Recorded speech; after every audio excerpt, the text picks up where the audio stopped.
This land holds nothing but promise for adventure.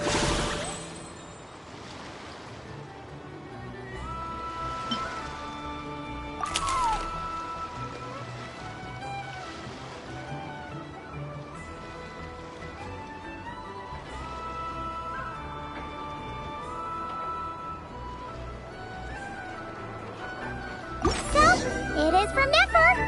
She sure dialed up the charm, huh? Sounds like the payout could be huge, though. Let's head to the curatorium and check it out.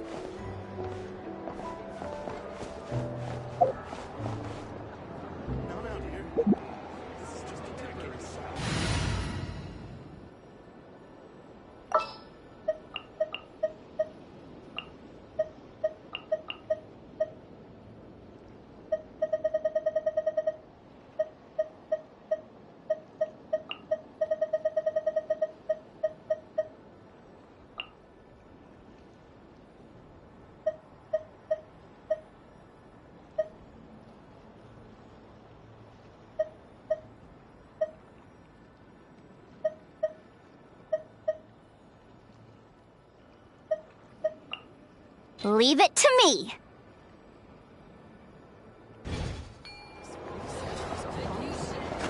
Great wisdom.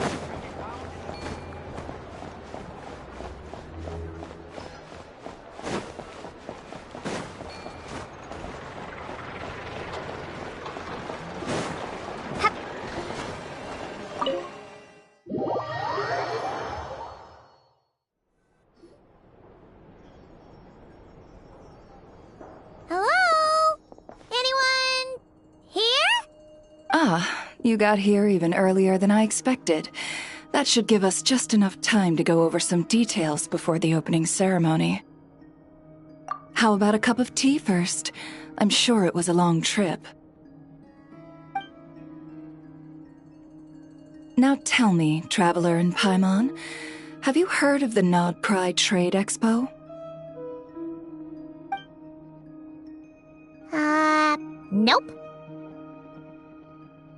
A long time ago, back before Nasha Town even had that name, this place was essentially one giant black market. With no administrative oversight, trade that was prohibited elsewhere was fair game here. So this place began to attract business from all over Teyvat.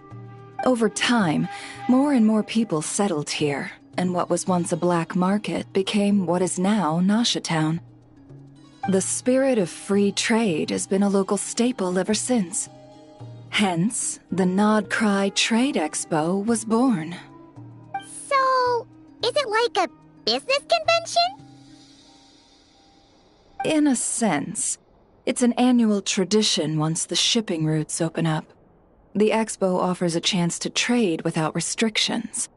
In other words, it's the biggest legal black market in all of Teyvat. Yes, the Voynich Guild is organizing the event, and that comes with a lot of responsibilities. Normally I would let Yehoda handle most of the work, but this year, it might prove too much for her to manage on her own. Something tells me we'll have a lot of big names in attendance this time. Working with VIP clients takes someone with the right experience and connections. Hence why I think Yehoda might need a helping hand. Oh, so that's where the Traveler comes in. Exactly. I was hoping you could help her with participant coordination. I don't know if I'd put it quite like that. I'm just interested in playing to people's strengths. In addition, I think you'll find the compensation to be quite to your satisfaction. So, are you in? Confident. I like it. This is exactly why I chose everyone's favorite globe-trotting hero for this job. I do have one special request, as the one offering this commission. In principle, The Nodcry Trade Expo is a platform for commerce with no restrictions. That said, the Guild does have one line that is not to be crossed. I'll need you to help make sure all participants are clear on this unspoken rule. As long as everyone complies, the expo should go off without a hitch. No violence at the expo. The Guild has pledged to ensure the safety of all sellers and buyers in attendance. Violence? Whoa! That wasn't even on Paimon's radar! Just because it's legal doesn't change the fact that this is still a black market, huh? If that line is crossed, the event will descend into chaos. Of course, mediating such situations might prove complicated. So, if you ever want my judgment on the matter, just come find me. The expo is being held on the shoreline to the southeast of Nashatown. Yehoda is working on setting up the booths as we speak. She'll be able to provide details on the participants as well. All right, I suppose I'll leave you to it then. Yep, we got this!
Anywhere.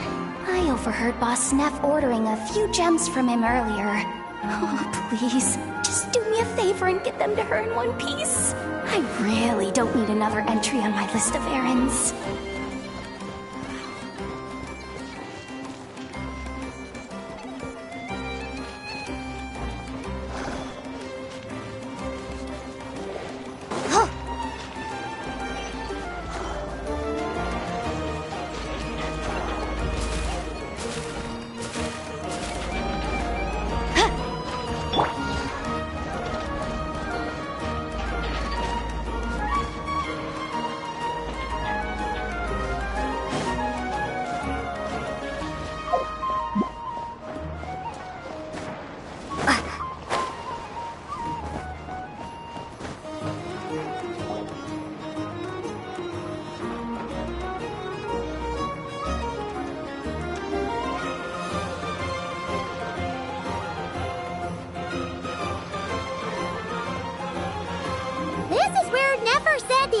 Should be. Let me think. Yeah! Let's go with this. We can't keep changing the setup. Where are the goods being stored? You still haven't told us. And what's the Guild's cut on transactions this year? Sorry, one question at a time, please.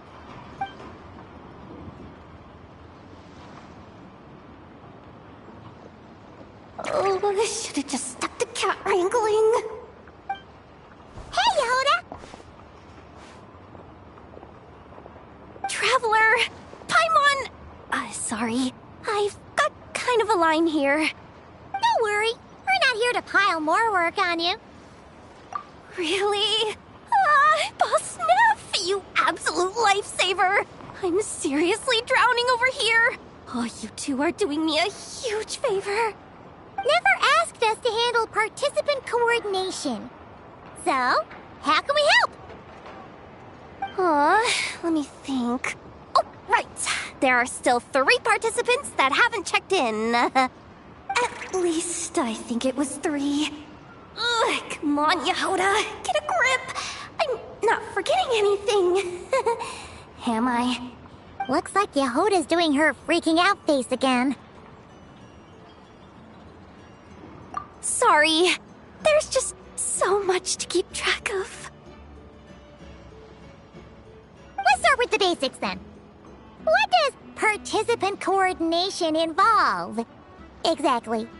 It's things like registering all the participants, verifying their goods, showing them to their booths. Oh, and if any disputes break out between them, it's your job to mediate. Got it! We're still waiting on the sellers for these last 3 booths. One's reserved for Aino, but as for the other 2, they're both big deal clients from abroad. The kind of people we really don't want to offend, so be extra careful around them, okay? Hey, the Travelers got this! What's the worst that could happen? You don't get it. One of them's the captain of some mercenary fleet sailing the high seas, and the other's a top dog in the criminal underworld. Getting on their bad sides, 100% to no-go. If something goes wrong, let's hope that's a big if, don't engage. Just tell him you work for Boss Neff. Alright. You have a bunch of work still, right? Leave the Merc Captain and Gangster Buzz to us. Oh, lifesavers, the both of you. Not cry hot dogs are on me later, I promise. And whatever else you want. Anyway, I'm guessing the 2 sellers I just mentioned are caught up with lodging or cargo. You should be able to find them at these addresses. I'd get over there pronto if I were you. People like that don't take well to be kept waiting. Oh, and tell Aino to bust a move, would you? The booth I'm saving for her is in a prime location. If she doesn't come claim it, the other participants are gonna start asking questions.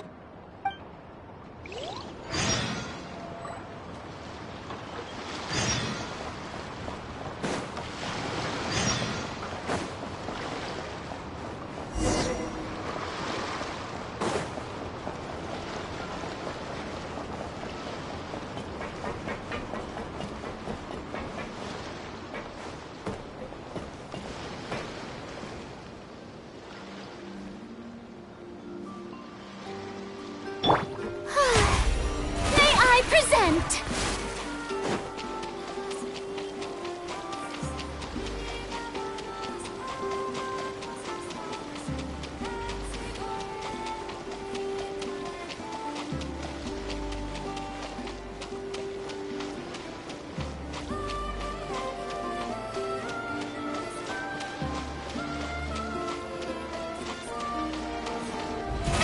How brilliant!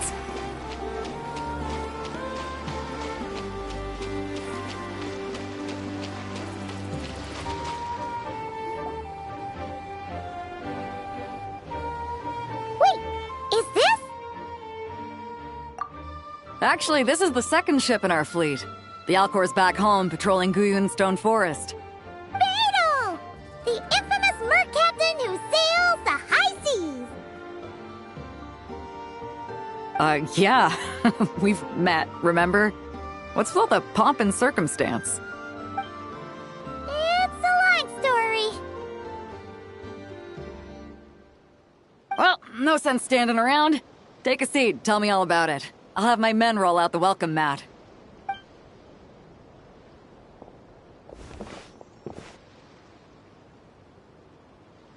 Ah, I see. So you know the head honcho of the curatorium, huh? Your network of connections is something else, that's for sure.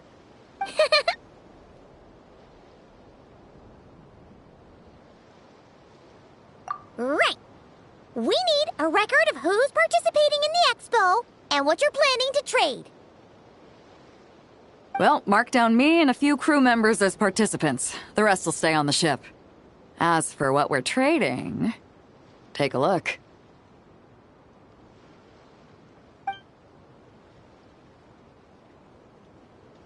What is it? A while ago, Ningguang revamped the Guizhong Ballista.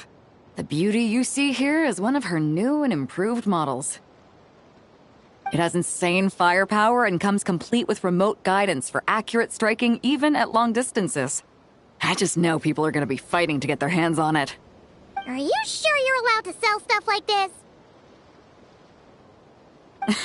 Don't worry. Compared to the model the Millileth's using, this one might as well be an antique. Never wasn't kidding when she said no restrictions, huh? Oh, I'm sure someone will bite. Buyers from all over Teyvat will be in attendance, after all. Yelan? Ah, sorry. I was so busy with the cargo, I forgot to mention that Yelan was aboard. No worries. You here for the expo too, Yelan? No, I'm just here for work. Captain Beto was kind enough to lend me a ride, so no need to register me with the expo. Anyway, it's been a while, Traveler. If you get the chance, be sure to pass along my regards to the head of the curatorium. The sensitive kind. Sounds like our cue to stop asking questions, doesn't it? Well, I'll be off then. Once I'm done with this, drinks are on me. About time! I've been itching to see Nod cry from the bottom of a bottle. Alright, that's it for registration. Follow us, and we'll take you to the venue.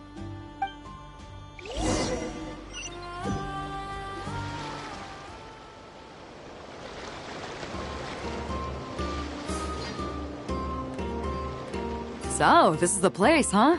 Not a bad spot. When you've got some time, come help me test the remote guidance on this thing. It's a real thrill, you'll love it.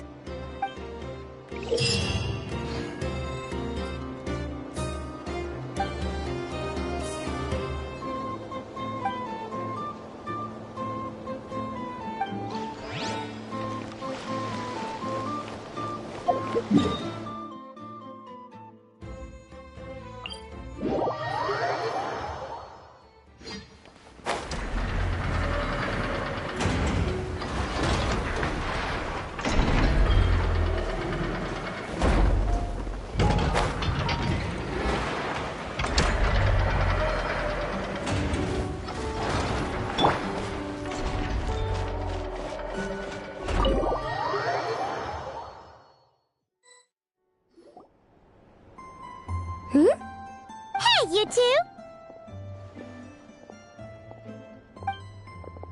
Traveler, Paimon, hello. We're helping out Nefer with some expo stuff, and we heard the Krumkake craft shop is taking part. Correct. Aino is just doing a final round of debugging on her Thwack and Smack defense bots. Oh! Is that her submission for the expo? Yes.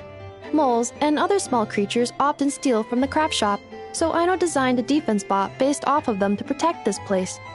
Upon further testing, these bots turned out to be highly effective, so she decided to perform some upgrades and bring them to the expo. Wait! So Aino is actually gonna trade one of her bots? Not exactly. With the exception of a few special orders, Aino rarely sells her finished products. What she's trading at the expo is the blueprint, not the finished product. Oh! So, are you guys ready to head over then? Yehoda asked us to speed things along a bit. She's saving a super good spot for you, and she's worried people are gonna start asking questions. I told her I need to finish debugging first. There's no point in rushing or I'll have nothing to trade. Oh! Paimon's never seen Aino this serious before. The craft shop is experiencing a severe shortage of funds. Aino is hoping the expo will improve our financial situation, so she's being extra thorough. Where'd all the money go? Some kind of expensive research? Negative. It's our dessert funds that are lacking. We have had at least 47 cases where excess dessert purchases have led to a shortage of research funds. As such, I decided to split up our research and dessert budgets. Aino is forbidden from dipping into one to transfer to the other. And not too long ago, she cleaned out the entire dessert budget for this month. Alright, done. Thwack and Whack defense bots, do me proud. Looks like we can head over now.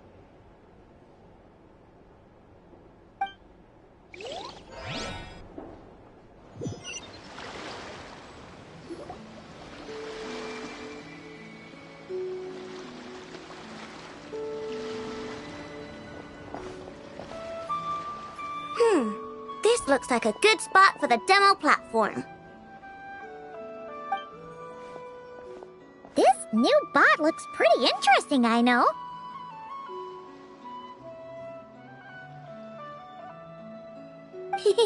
Swing by and try it out whenever you want. It'll blow your mind. I just know it. Thanks for the help. No problem. Oh, and for registration, is it just gonna be you two? I will be participating, but there is no need to register, I know. She doesn't like to be around a lot of people. Once the expo starts, she'll head straight back to the craft shop. Oh, good point.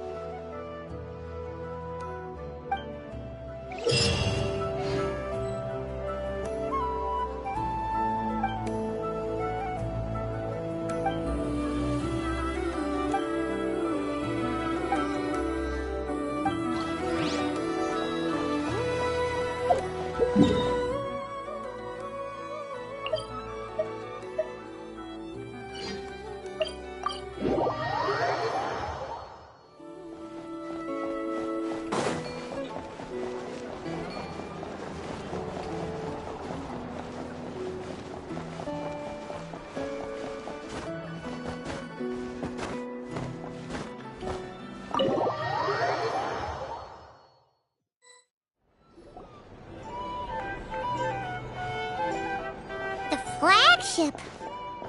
Guess this participant decided to figure out lodging first. Partner! Paimon!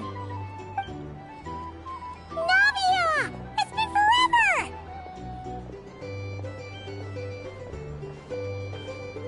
You got that right. Representing the Spina di Rosula, of course. Top dog of the criminal underworld. Yeah, that checks out. Is that my new nickname? I'm not opposed. It's kind of snazzy. It's great that we found you. We're working a commission to help with participant registration right now. You know, goods verification, stuff like that. Oh, I see. Well, in that case, take a seat. I ordered a whole bunch of food. Clorand and Chevreuse went to unpack some things, but should be back in a sec. Oh, speak of the devil. Talking about us? Clorand! Chevreuse! You're here too! Nodcry is a chaotic and dangerous place. Considering the Spina's importance to Fontaine, the last thing we need is for something to happen to its president. I do find it nice to travel with friends, but come on, look who you're talking to. What's the worst that could happen? With that nonchalant attitude, it's anybody's guess. Fair enough. Guess you can mark down our champion duelist here as my bodyguard. Gang boss and her bodyguard. Got it. Should we mark you down for the expo too, Chevreuse? No need. I'm here on official business. A lot of our recent cases have had ties to Nodcry.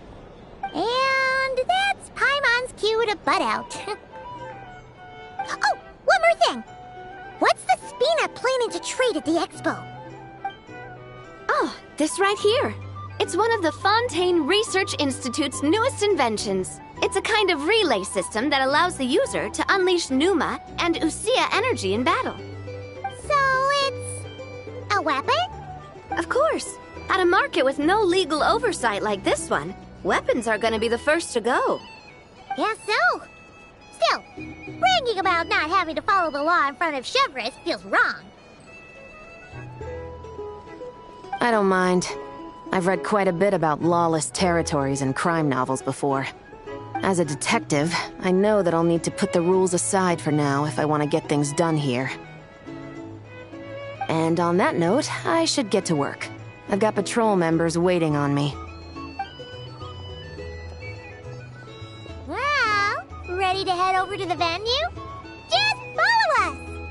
All right, let's get this show on the road. I want to get a bit of shopping in as well.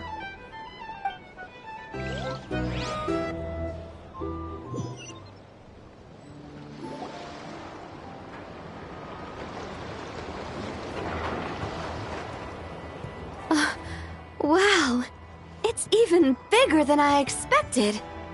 I'm hoping more people will show up, though.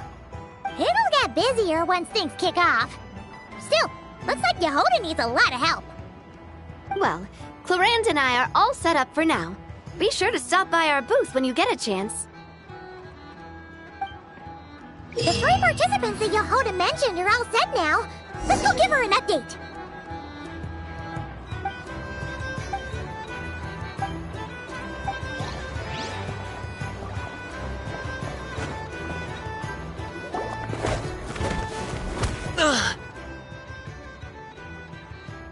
Hey, what was that for? Just shut up and move along. This spot is mine now.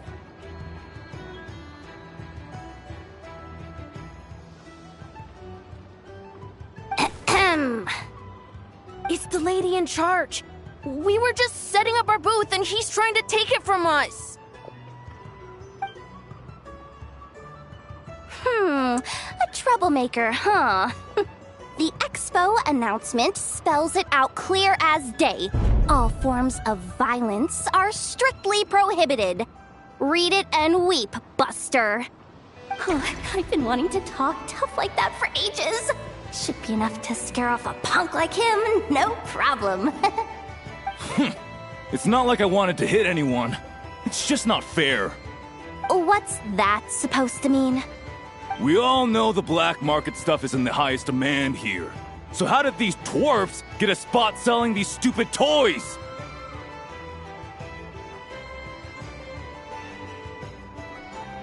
I did some digging, and guess what? Turns out these brats have connections in the Voynich Guild. Obviously, someone pulled a few strings to get them here.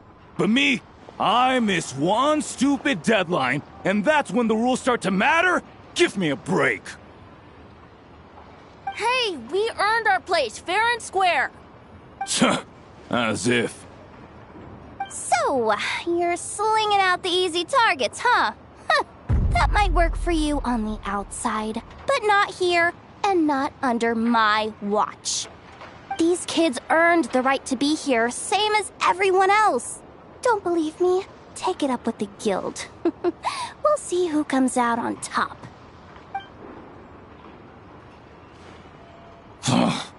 Just you wait. Who the heck was that? Just some punk looking for a fight. But I scared him off without even lifting a finger. I'm still shaking. That was close. Almost had to pull the Never guard. Well, he's lucky he decided to run off, or we'd have helped teach him a lesson. Thanks a million, miss. All in a day's work. Anyway, knew I remembered you guys. Your guardian works for the guild, right? Who was it again? Auntie! Are you alright? I'm fine. Just got a little scrape when he pushed me. I got caught up with something. I should have been here. I'm sorry. All right. Ashvapati, the one man in the guild who wouldn't know profit if it hit him in the face. You get a spot in the most lucrative market in the world, and you're letting the kids use it to sell toys. And no one else would even entertain that idea. Well, the purpose of the expo is free trade, right? There's no rule that participants have to sell weapons. No, but most people know what's gonna make real dough. Unlike a certain someone. Ati, Neb, Rhea, head back to the booth. If anything else comes up, you call for me, okay? Don't be reckless. Okay, got it.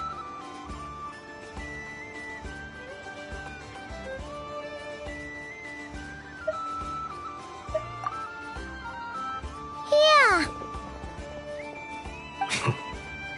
You two know your stuff. Wait, what? Then why not make them look the part? They'll sell tons better that way. If you were to leave your kids a gift, would you choose a toy or a weapon? Well... In any case, I'm not looking to make it big. I applied for the expo because the kids thought it would be fun. All I care about is them having a good time. Fair enough. You're still gonna be busy with guild business though, right? Just a heads up. This might not be the safest place to leave the kids unattended. I understand. A lot of children suffer because their parents are too consumed with work. It's unavoidable sometimes. But I want them to have better. You know what? Don't even sweat it. I'll look out for them. What the heck are you doing, Yehoda? Really? That would be amazing. What do you say to Miss Yehoda, you three? Thank you, Miss Yehoda. My pleasure. Just have them come find me if anything comes up. Got it. I should get going then. Wow! Way to step up, Yehoda! I'm just looking out for some kids. How hard could it be? Then again, I bet I'll be swamped with disputes to settle once this thing gets rolling for real. Relax! We'll help you out! Oh, also, we registered the last 3 participants. So, the expo can start now, right? Wow, already? In that case, let me go get things ready for the grand opening. Talk to you later.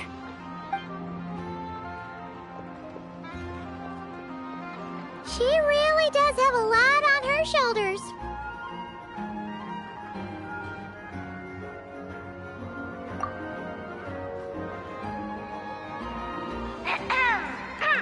Attention, everyone!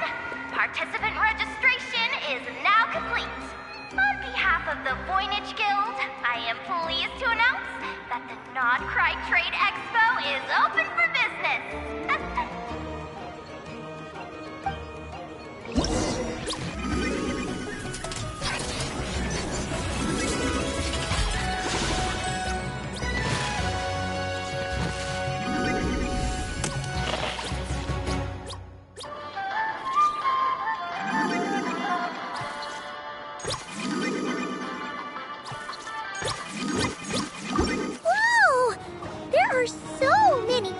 Here, now that the expo's officially underway. Should we take a look around? Or maybe check in on our friends first?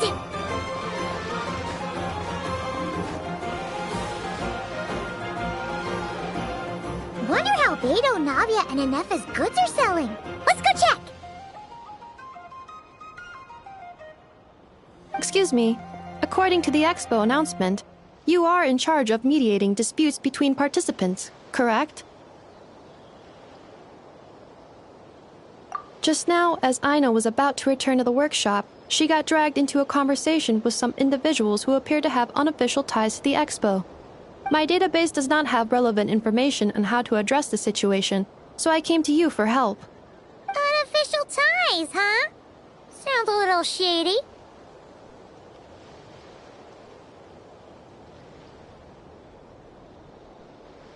Come with me.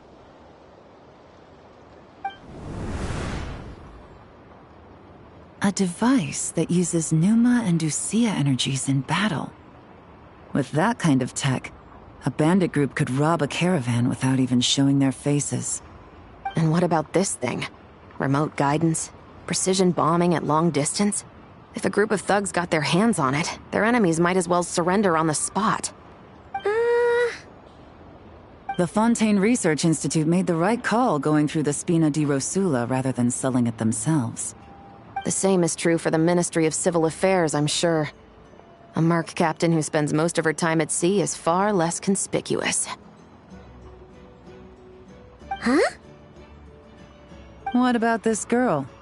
She seems to be trading in military-grade weapons as well. The Clink Clank Krumkake craft shop does take on a lot of orders for dangerous creations, but I think in this case... I'm overthinking it? I think so. Yelan? Chevrolet? What are you doing here? Traveler? Paimon? How did you find this place? Although this location is indeed rather secluded, Aino has equipped me with a special sensor module. With it, I was able to detect that you had pulled her aside for questioning. The rumors are true then. She's quite the little engineer. Can you tell me what this is about already? Apologies, but it's a matter of utmost importance, so I had to be sure. After our conversation, however, I can confirm that Aino is not involved in this case. Traveler, could you help us clear up this misunderstanding?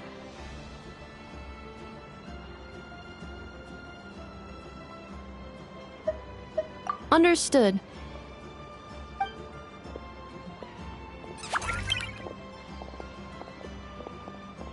Based on our conversation just now, I'm guessing neither of us is the target the other is searching for.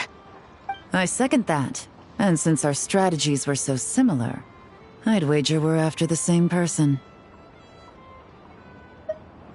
Yeah, Paimon thought so too.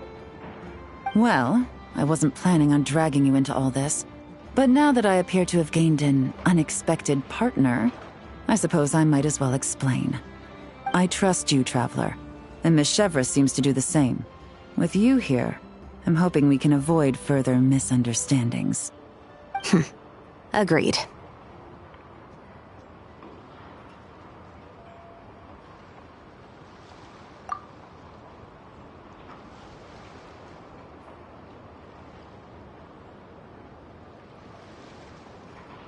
Miss Chevros and I seem to be here in Nodcry to reel in the same fish. That's right. And the product we brought to trade is the bait. Of course, if I worked in the booth, it might tip people off, so that's where Navia comes in. I assume it's the same situation with Captain Beto? So, does that mean your target is gonna be at the expo? Yes. There's a good chance it's one of the buyers. But, what about Nefer's golden rule? What? No. I've done some digging into the head of the curatorium and where she stands. We can't let her know what we're doing. Well... I wouldn't be surprised if she got the Traveler involved because she anticipated this from the start. If the Traveler has someone to answer to, then we should go. Fine.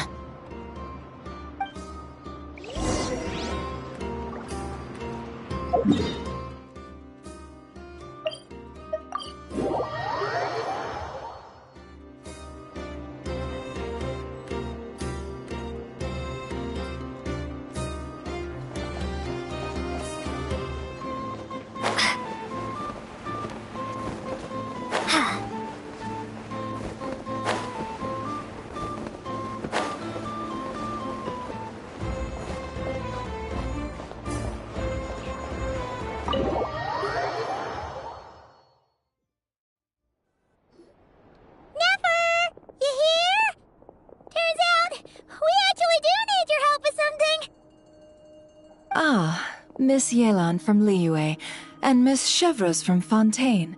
It's quite the honor. Forgive me for not greeting you sooner. So you knew we were coming all along? Anticipating your arrival is one thing. Getting you to come talk to me is another. And that's why you put the Traveler in charge of participant coordination. You knew we trusted her enough to tell her the truth about our plans. And you also knew that, out of respect for your arrangement, the first thing she would do is bring us here. How else could I have gotten us all to the negotiating table?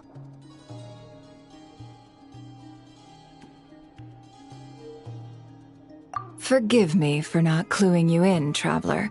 I had a feeling things could get complicated, so caution was vital. Rest assured, you will still be compensated as promised. So, can someone explain what's going on here? Yes. Might as well get it out in the open, ladies. You two were going to exchange intel sooner or later, correct? No better time than the present. Recently, the bandits at our border have become more aggressive. We don't know how, but they seem to have gotten their hands on some kind of weapon, which has made them a lot more dangerous. The caravan transports have been helpless against their attacks. We're facing a similar situation in Fontaine. Conflicts between gangs have been escalating, with civilians getting caught in the crossfire. Our investigation indicates that someone has been supplying the gangs with some unusually powerful weaponry. Even with the Spina's help, we've been struggling to curb the fighting. In which case, I think we can confirm that we're facing arms dealers operating on an international scale. Yes, and their cover has been ironclad. There hasn't been so much as a trace leading back to them, until their most recent operation. Let me guess.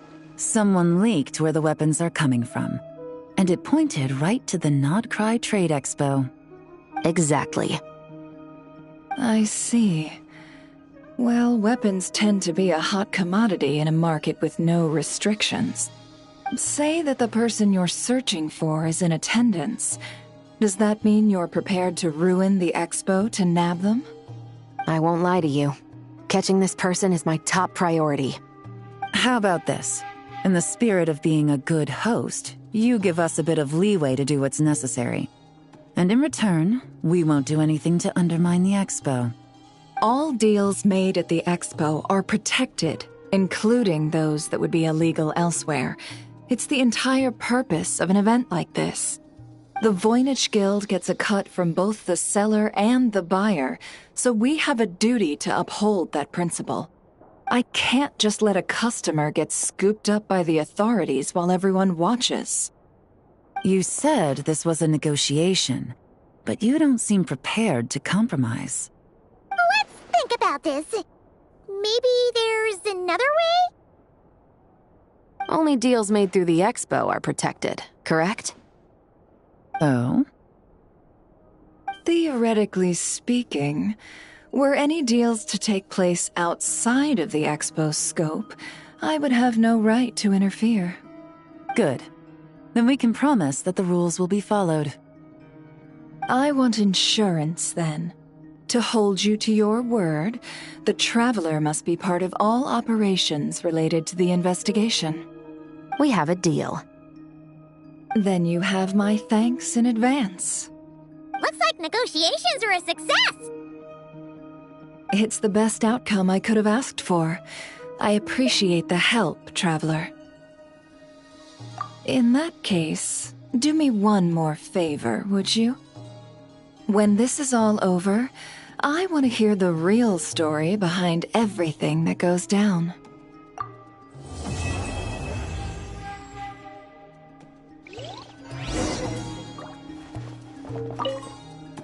When this is all over... Looks like we'll be working together quite closely. The pleasure is all mine, of course. This whole negotiation really feels like something out of a light novel.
The match is about to begin. Please, get ready.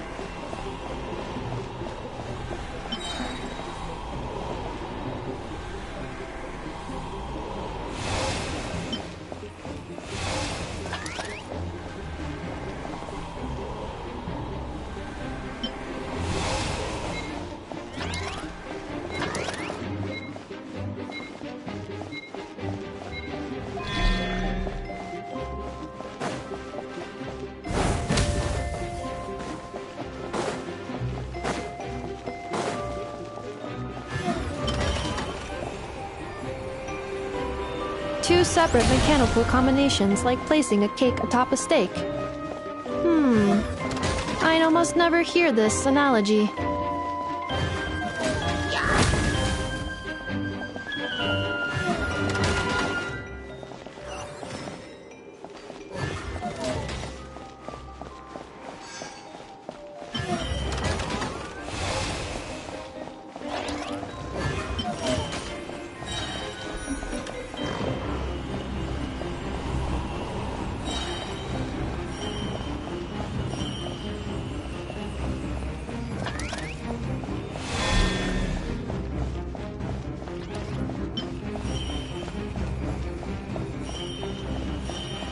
New attacking units have taken the field.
Calculating efficiency of commands. 3 times higher than this will be my final attack. Ha, ha, ha.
The match is about to begin.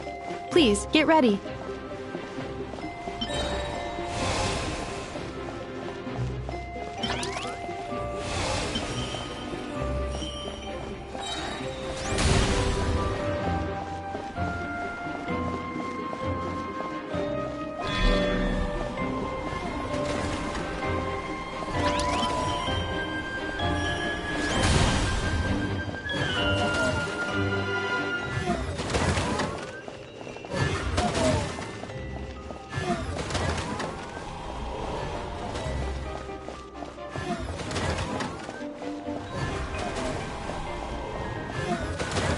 Special reminder, please check your starter rewards.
assault will continue.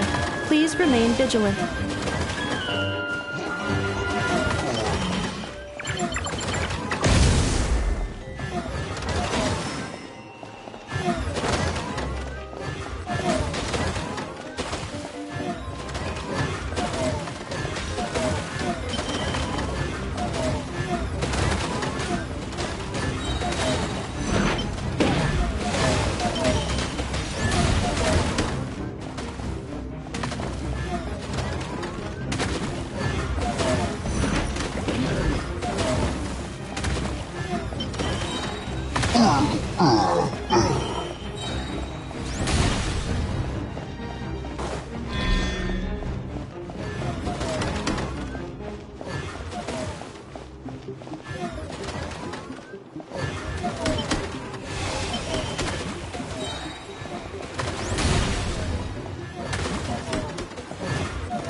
This will be my final attack.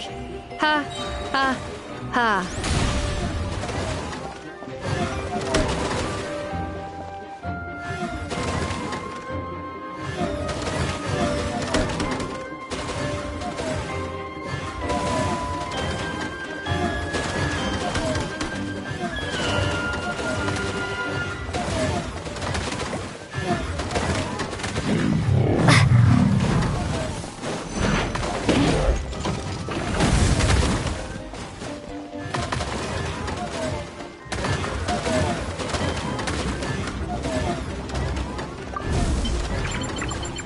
Travelers' defenses have been breached. I am quite good at this.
Well, it's been 2 days. Wonder how the investigation's going. If you want to drum up some business, all you gotta do is holler, and everyone on the first floor will be able to see you. Also, you have to come this way to get to the second floor, which pretty much guarantees that everyone attending the expo will notice you guys at some point. Not bad, huh? Thanks to the spot I saved you, you guys will be drowning in business before you know it. Your point being? Cross-referencing Yehoda's current facial expression against database. Confirmed. Analysis suggests that Yehoda hopes we will return the favor. You bet I do. At least Robo-Girl gets it. Okay, how do we do that? Generating proposal. Complete. Yehoda, the next time you visit the workshop, I will reserve the seat closest to the hallway for you. Huh? This seat provides priority access to any dessert items delivered from the kitchen. It is also free from window glare and sits at optimal proximity to the teapot. By reserving this premium spot for you, I can guarantee you a most enjoyable dessert sampling experience. Is this your idea of a fair trade? Are you kidding me? That spot's usually reserved for me. I'd never let you take it if I didn't have my dessert budget to consider. What's going on? Yehuda looks upset. All right, I'll level with you. Since I saved you such a great spot for your booth and all, could you possibly lend me some technical support? Please? Technical support? This year's expo is way bigger than ever before, which means there's definitely gonna be more shenanigans going down too. I know, surely you have some kind of contraption that can, like, scare everyone at the expo into compliance or something. As the manager, I need something I can fall back on in case the you-know-what hits the fan. Let me think. If things escalated that far, shouldn't you just report it to Nefer instead of trying to deal with it yourself? Well, yes, technically speaking. But if, for example, it was somehow kind of my fault to begin with, I'd probably be better off solving it myself on the DL. Remember those 3 kids? Well, that punk who was harassing them wasn't just some random nobody. He was just the one that got picked to stir things up. There's a whole bunch of people here who aren't happy with the booth situation. Now, obviously, they don't have the guts to pick a fight with the Voynich Guild directly, but apparently, they at least have the guts to harass 3 kids outside the confines of the expo. The problem is, I'm not really supposed to get involved with anything that isn't strictly to do with the expo, so the whole thing would kind of be hard to explain to Neff.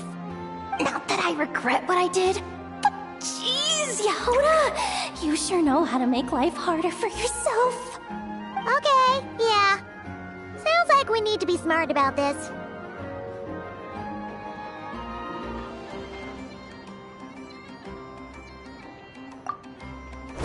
Fine.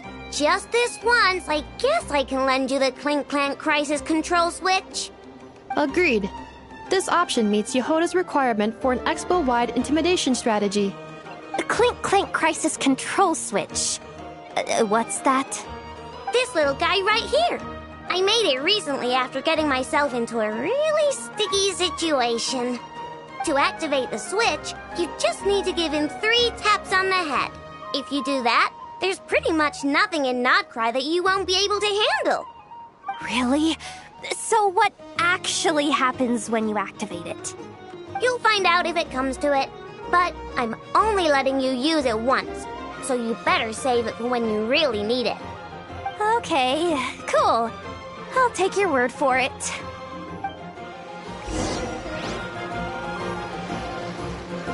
Let's go check in with Yelan and Shepras.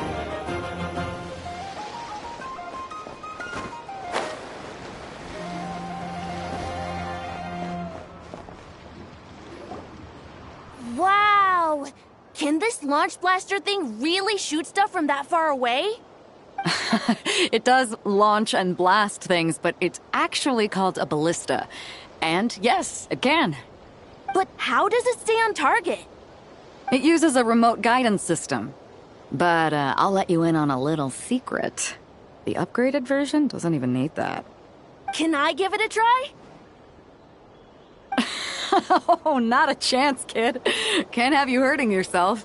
Believe me, this thing is even more powerful than it looks. Ask me again once you're older. Hey, Beto! What you up to? Oh, it's you two! I was just introducing our product to these discerning young customers. Paimon thought you were here for some, fishing? Wait, are these 3? What? No, of course not. The kids were just curious, that's all. I'm sorry. Are these 3 preventing you from doing business? Let me get them out of your hair. Come on. Time to go. Oh, do we have to? Oh, don't sweat it. They were just curious. I'm happy to tell them more about it. No, we've taken up enough of your time already. Neb, Don't bother people when they're trying to work, okay? Okay. It was no bother, I swear. In fact, once the expo is over, come find me on my ship, and I'll let you see the ballista in action. How does that sound? How much would it cost? Not a single mora. Really? It's a promise then, miss.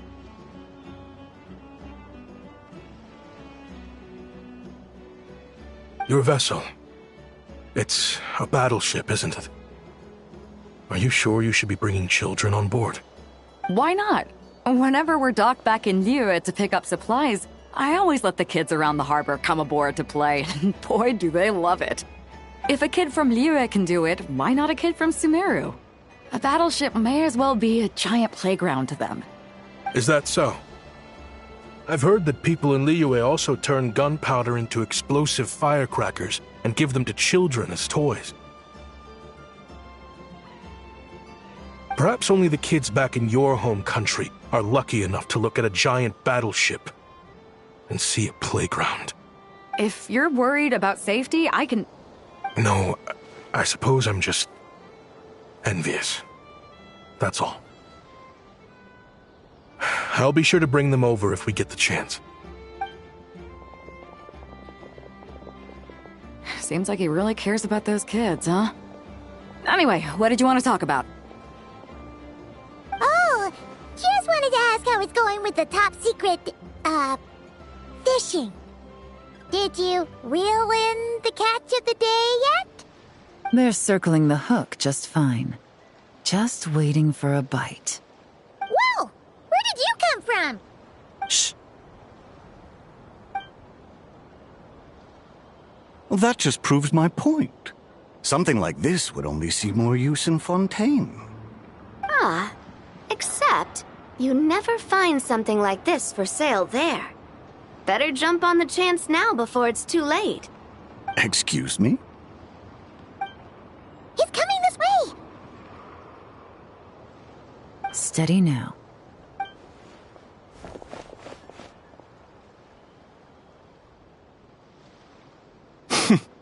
That's mighty expensive. Well, no one's forcing you to buy it. If you're not interested, you're free to move along.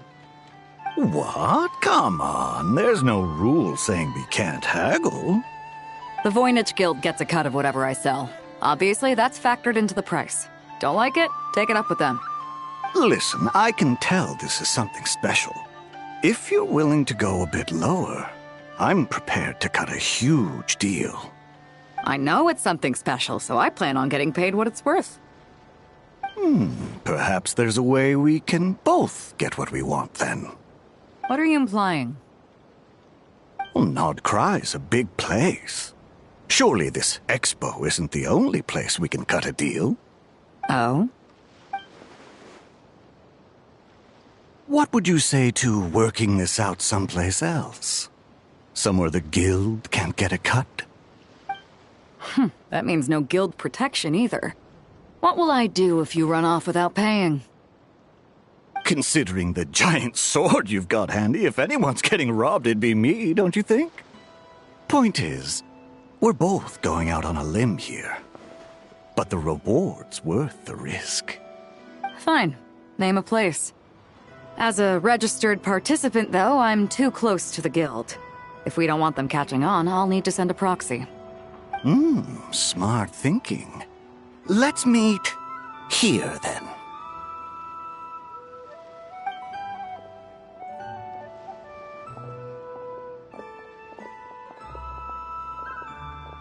Good.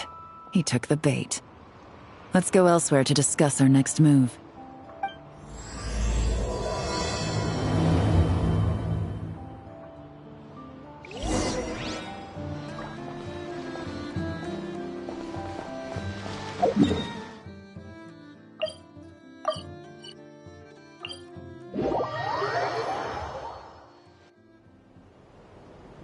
Captain Beto's hook was what got him in the end, huh? Oh, I didn't get a chance to show off how convincing I can be. This isn't tabletop troop, Navia. In real life, persuasion takes a lot more than a dice roll. I brought a product tailor-made for Fontaine because I thought the group's activities were limited to that area. Turns out, we're dealing with an international crime ring. So I suppose it makes sense that Captain Beto's bait was more enticing. It's a good thing we teamed up. We wouldn't have gotten far without your intel either. Gotta ask though, how did you know these guys would be so quick to abandon the expo? I read their file. Nothing's off the table for them when profit's on the line.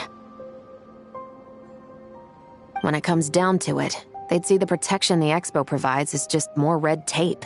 Something to work around rather than with. Just like the law. So, we meet up with this guy, catch him, and problem solved, right? No. The person we're meeting is just an underling sent to scout the situation. We're after the leader of the whole ring.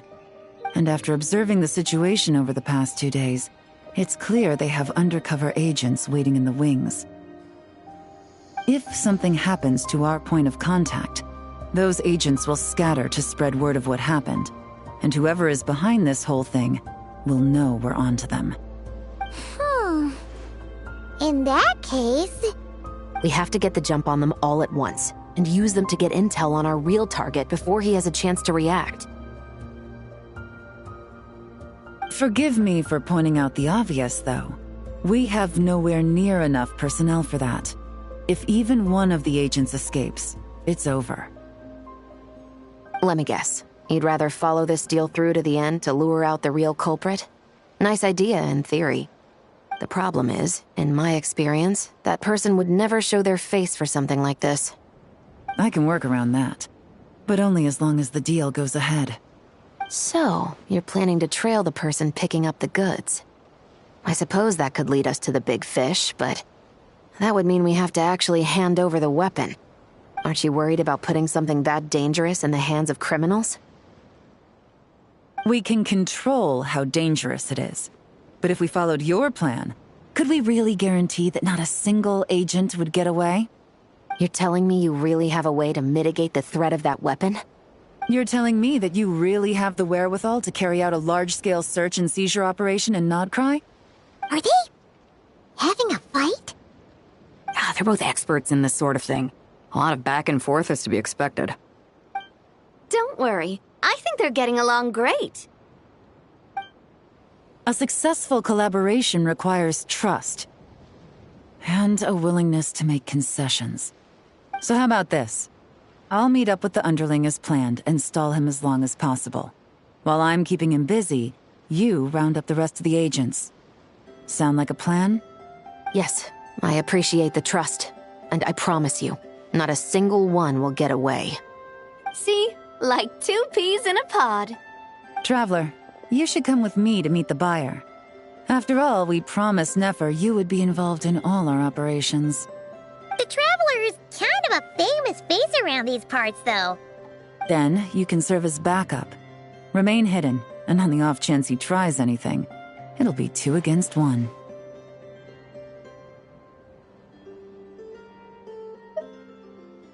Ha! Let's do this thing!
Oh, you really can't go lower? Best I can do is shave off the amount the guild was going to take. You're a tough nut to crack. How do you plan to deliver the goods? Depends on what you need. You don't look like you're from around these parts. So I'm guessing you need sea transport? Yes, but there are a lot of eyes on the port. It would be better to dismantle the product and transport the components in crates. That might be tricky. If you're worried about getting caught, then let's bypass the port entirely. We can launch from a secluded shoreline and use our own boat for transport. Sorry. But I'd still prefer to have it dismantled and stored in regular crates. I'm guessing the port of arrival is where you resell the goods? You want it hidden in unassuming cargo crates, because you operate right out in the open. Most of the weapons have come in through Yilong Wharf or Lumiduce Harbor, so that seems to check out. What are you trying to say? Nothing. Just connecting some dots. I think we're done here.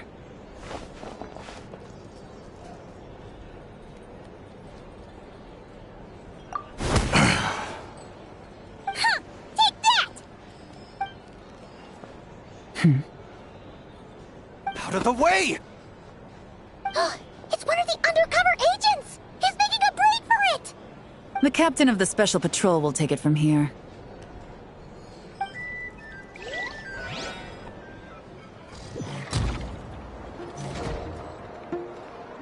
One just popped up. Looks like the one on the surface has been subdued. There are children around. I have to avoid bloodshed. Trying to escape? Allow me to show you the way!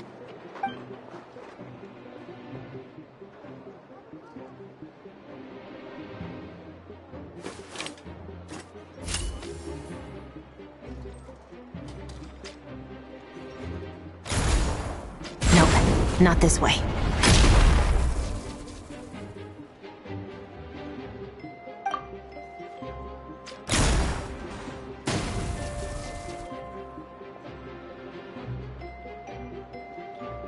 Had enough? Then turn around!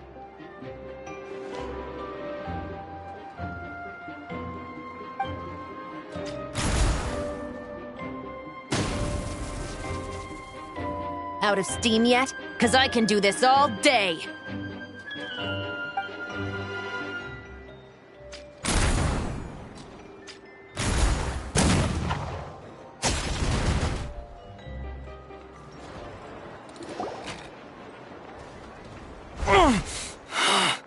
My leg! Is still attached. And if you want to keep it that way, I suggest you stay right where you are. A special patrol uniform. You think bringing me in is enough? Do you even know how many of us there are? If even one gets a... 5 at the port, 10 on the outskirts of Nasha Town, 3 near the plaza. Factoring in you and the buyer, that makes 20. Save the best for last, right? How did you... Don't even think about it.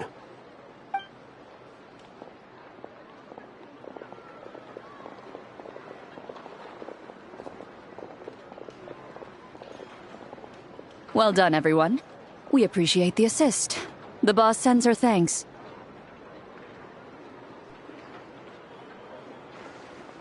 It was an honor. Without the Spina's help back in the day, we never would have been able to make it in Nodcry. It was about time we returned the favor. What? I needed to make you seem intimidating to get these local gangs on our side. We've been over this. Yeah, I know. But hearing you call me boss will never not be hilarious. Wow!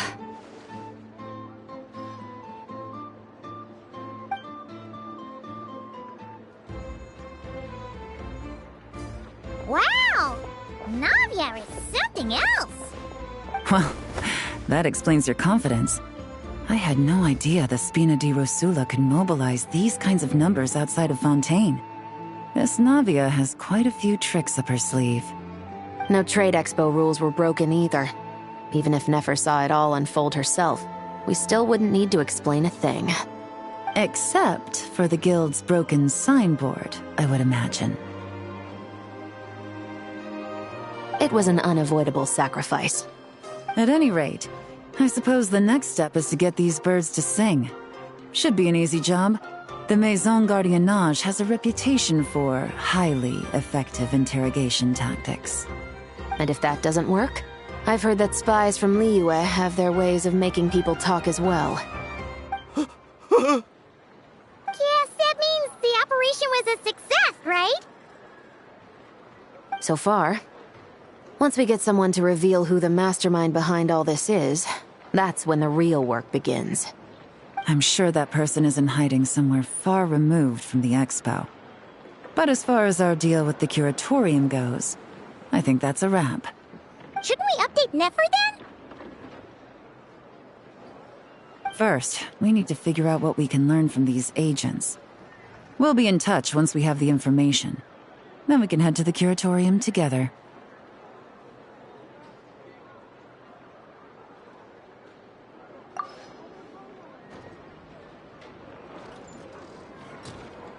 Well, that went a lot smoother than expected. Not a single one got away.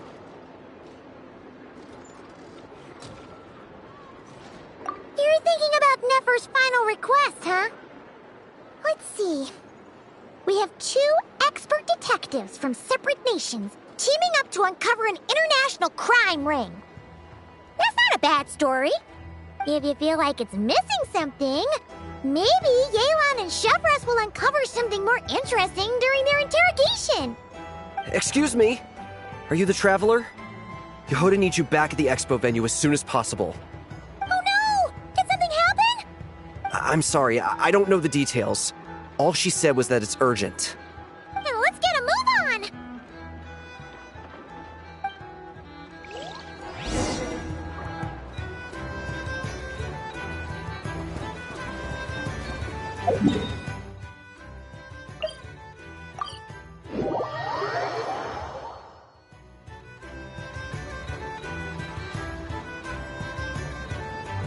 Either I throw the guild under the bus, or I get on the bad side of a terrifying merc captain. Oh, could this get any worse? Get it together, Yehoda. Focus on the hot dog you're gonna treat yourself to after today is over. One thing at a time. All right. You've got this. Let's try not to get too worked up, all right? Don't worry. We'll get to the bottom of this. I swear. What happened? You're here. Please, you've got to help me, Traveler. A theft at the expo is gonna ruin the guild's reputation. A theft? How did that happen? You're asking me. The guild has people keeping watch over the storage area for this exact reason. And it just had to happen to one of the scariest people here. Beidou? Wait, that means... The guild asked us to keep our goods stored on the designated shelves. I had a few prototypes that I was using for demonstration, which I had stored there. But when I came to check on things just now, I noticed that all of them had been stolen. And each ballista is super dangerous. If they fall into the wrong hands... Well, all the prototypes have a failsafe designed to prevent unauthorized use, so it could be worse. Still, we should get them back as soon as possible. The guild will make sure of that. If you could just keep this between us for now, we would be super appreciative. Do we have to tell her? Honesty is the best policy. That's what he taught us. I know, it's just...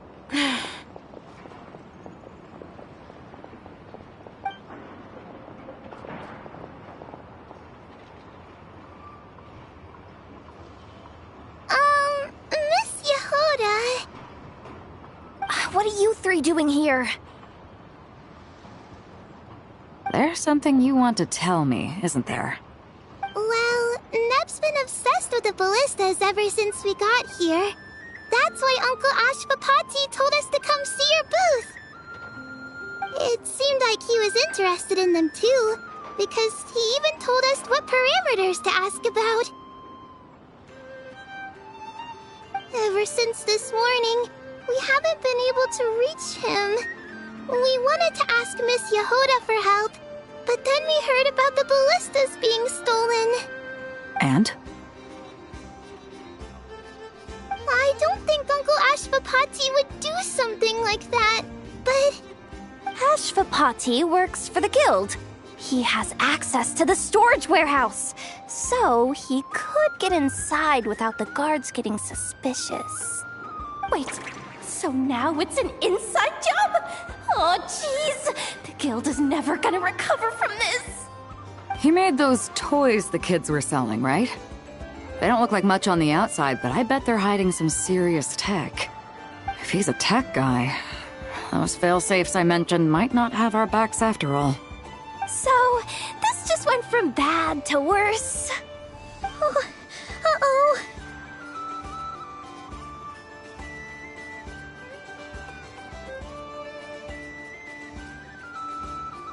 Could be. I mean, let's put it this way. There aren't a whole lot of people that could manage to stay off Yelan's radar. Why don't you take these kids to the curatorium and see what you can learn? I've got things covered here. Got it! Hold up. We can't hold these kids responsible, though. Right? No, of course not, but... how do we explain this? You want to look out for these kids, don't you? I promised I would. Besides, they're innocent in all this. Good, because I'm looking out for them too.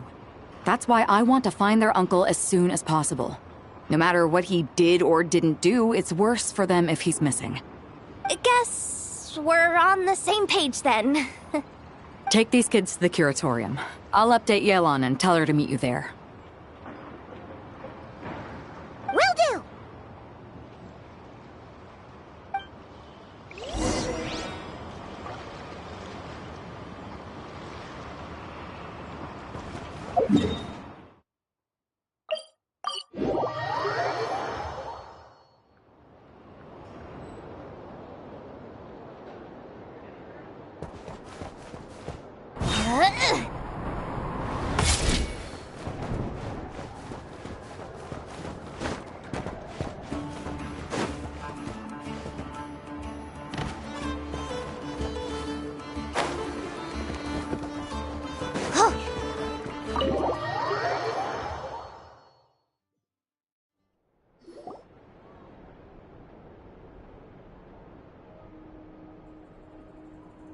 Well, this complicates things. Here I was hoping the trouble would start and end with you two. But no matter. This will all make for a very engaging story. I wouldn't be so flippant. This time, it's one of yours causing trouble. I'm starting to wonder if all those agents we captured were just a distraction, so the real culprit could make their move. It's all still up in the air right now. What can you three tell us about Ashvapati? Uncle Ashvapati isn't our real uncle, but he is our guardian. He adopted us when we were little. He told us we all came from the same band of eremites in the desert, but apparently, we're the only ones left. We've been traveling from place to place with him for as long as I can remember. We got to Nagcry not too long ago. Their eyes. What about them? I'm just reminded of something. About a decade ago, there was a band of eremites who, seemingly out of nowhere, gained technological capabilities far surpassing those of other groups. Leveraging that advantage, they built a number of highly advanced weapons and sold them to the highest bidder. The conflicts in the desert became even bloodier as a result. While the other groups were tearing each other to shreds, these newly minted arms traders stood by and reaped the spoils. But before long, their own weapons were turned against them. And as the flames of conflict engulfed the desert, the group met their end. None of the weapons survived, and so in the wake of that destruction, the status quo of the desert was restored. That's terrible. In the desert, it's kill or be killed. People will stop at nothing to gain the upper hand. If this happened in Fontaine or Liyue, I'm sure the perpetrators would have been prosecuted to the full extent of the law. But in the desert, no one bats an eye. From what they've told us, sounds like these kids are orphans from that particular band of eremites. Which means their guardian is likely one of the few survivors as well. Sounds like it. No! Uncle Ashwapati would never do something like that! No matter what happened back then, I know one thing for sure. Uncle Ashwapati hates weapons. Sure, he's good at building things, but all he does is make toys for us to play with. He can't be the kind of person you're making him out to be. Or... I'm sorry. All we can do is act upon the facts. So, what's our next move? From our interrogations, we've learned that in 2 days, the person behind all this has a meeting planned to collect the goods. If all goes well, we can head to the pickup point and ambush them. But if Ashwapati is part of this and the leader learns what happened, there's no chance he risks himself for his agents. So, that meeting might as well be moot. Then let's focus our efforts on Ashwapati for now. If we find him, he might just lead us to our culprit. If he stole the prototypes, there's bound to be a trail. I'm confident I can track him down. I just need some time. What can I do to help? I work best in the shadows. The more people involved, the harder it is to operate. As soon as I've got a location, though, he's all yours. You let me handle the search, and I'll let the special patrol handle the seizure. That does sound like the most feasible plan. I'll be waiting for the good news. Seizure? Hey! Don't worry too much right now. The most important thing is that we find your uncle. The rest can wait. Okay. Looks like I'll need to enlist your services for a bit longer, traveler.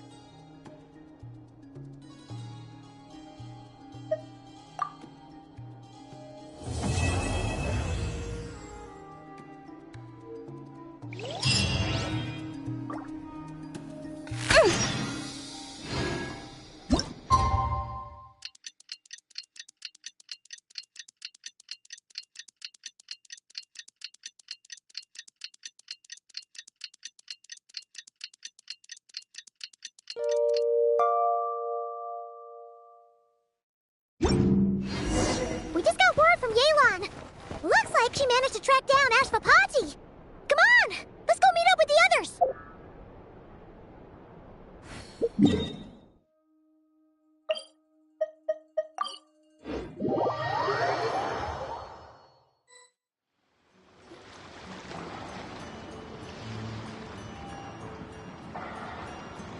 Took me a bit longer than I expected, but I found where he's hiding. Let me just be sure of one thing. We're dealing with someone who has extremely dangerous weaponry in his hands. If it comes to it, are you prepared to handle the worst-case scenario? Absolutely. You just need to trust us, just like we trusted you earlier. Yeah, we've got this. My crew's already locked and loaded. I'll take you at your word. I know you said you wanted to keep this operation small, but I still thought you could use some backup. So, I chose a few promising young Spina members to help out. Clarande and I have got things covered at the expo. Guess we're ready to roll then. Now that you're here, I guess we can get this show on the road.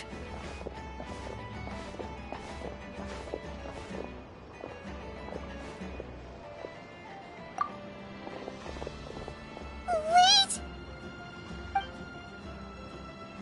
I'm sorry, you can't come with us. You need to stay at the expo like we agreed. It's for your own safety.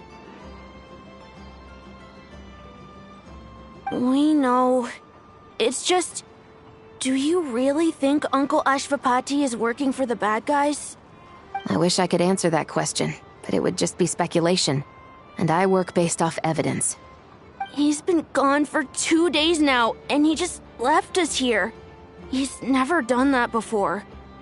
Maybe he really is working for those people and was afraid of getting caught. But if that's true, then that means he must have been involved in making and selling weapons in the past too. Wouldn't that make him a bad person? That's not for us to say. Take a look around the expo. There are plenty of other people making and selling weapons. Doesn't mean they're necessarily all bad people. Really? The same is true for your uncle. Whatever he may have done in the past, the real question we need to ask is why. There's a lot we need to know before we can judge a person. In Fontaine, we have a long and complicated process in place just to make sure we get the right answer to that question. Yeah. Why would Uncle Ashvapati do something like that? How about this? I'll make sure that Miss Chevras and Miss Yelan promise to bring your uncle back safe and sound. Then you can ask him yourselves. Thanks, miss.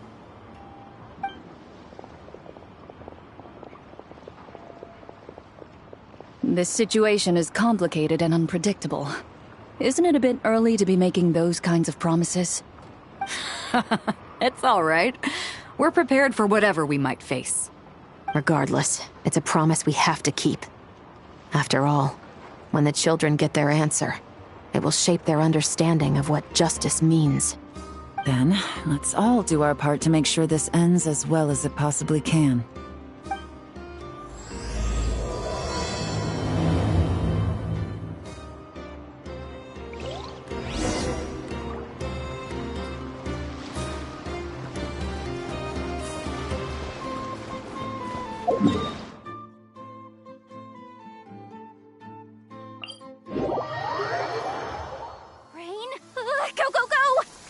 Some cover before we get soaked. You're not going anywhere.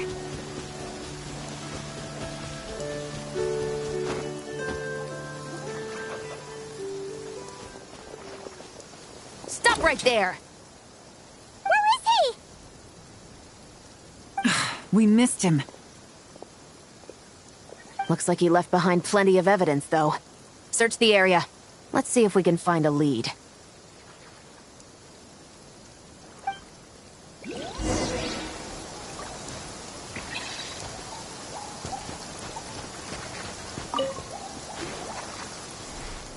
These records look suspiciously familiar. Yeah. Doesn't seem very coincidental to me either. What is it? Remember when I said this group's cover was ironclad? They were always careful never to leave a trail leading back to them. The one time they slipped up, it broke the case wide open. We found a cargo manifest left behind at the scene. That's the clue that led us to Nodcry. It was a similar story on our end. And now that same manifest shows up here, among the records left behind by Ashvapati.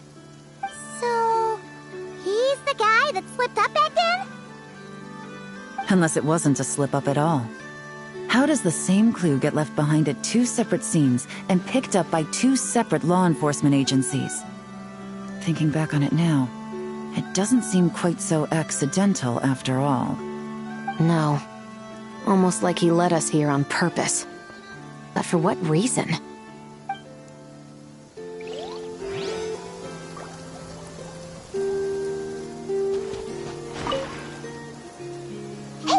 There's a letter here! Look at how it's positioned. It was begging to be found. I think it might be for us. You think he knew we would come here? If he did, he's a more impressive opponent than I anticipated.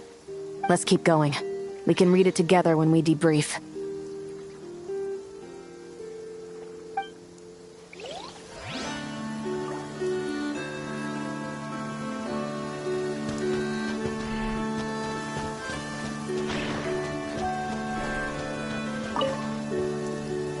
Wait! Is this what Paimon thinks it is? It's the display model that goes with the prototype. Guess that does make him our thief. What's worse is that, with his technical background, I bet he managed to bypass the security features on the prototype. You're saying our guy has a battle-ready ballista in his possession, just waiting to be unleashed? Oh, this isn't looking good. Something isn't adding up. All the evidence suggests that he was here alone. Which begs the question, why would he unlock the ballista's features before even meeting up with his boss? That's a question for another time. We need to focus on where he's going next. This situation seems more complicated than we imagined. It looks like Ashvapati does have a connection to our criminal gang, but it might not be what we thought at first. You don't think he's working for them? Unlikely. He lured us to Nodcry, prepared those weapons on his own, deliberately put us on his trail. This is looking more and more like the work of an independent actor. Well, if we want to get to the bottom of this, he's still our best lead.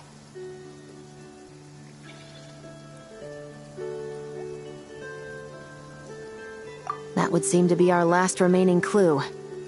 Let's do it.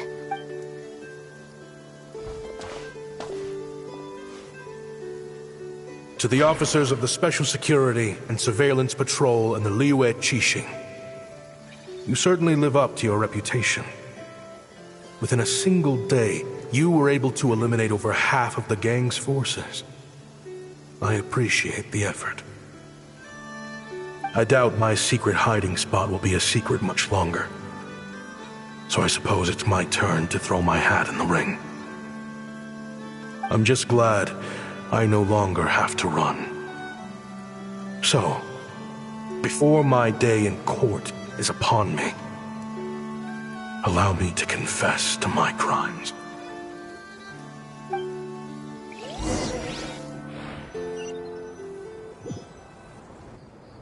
It all started with a Kashara War researcher, expelled from the academia for violating a taboo. He had dedicated his life to the pursuit of knowledge. But when he found himself in the desert, it wasn't even worth a pail of water to quench his thirst.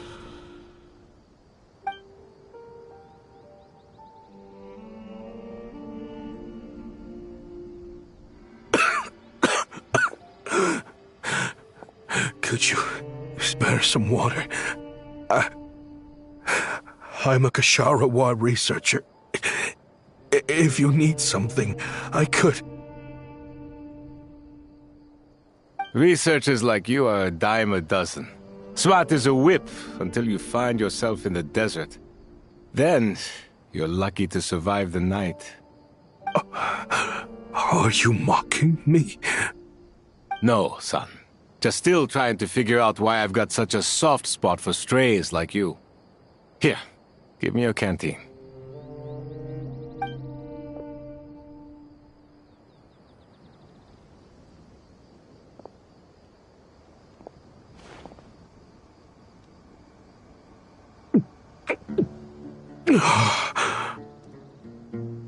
You got somewhere to go? Not really. Thanks to this water, though. At least I can rule out the bottom of a vulture's stomach. Now you're talking like desert folk. You could always join my band of misfits. What would I do? Gather food, guard our water source, just like everyone else I've taken in. Of course, if you have something you're good at, you're welcome to show it off. Every little bit helps.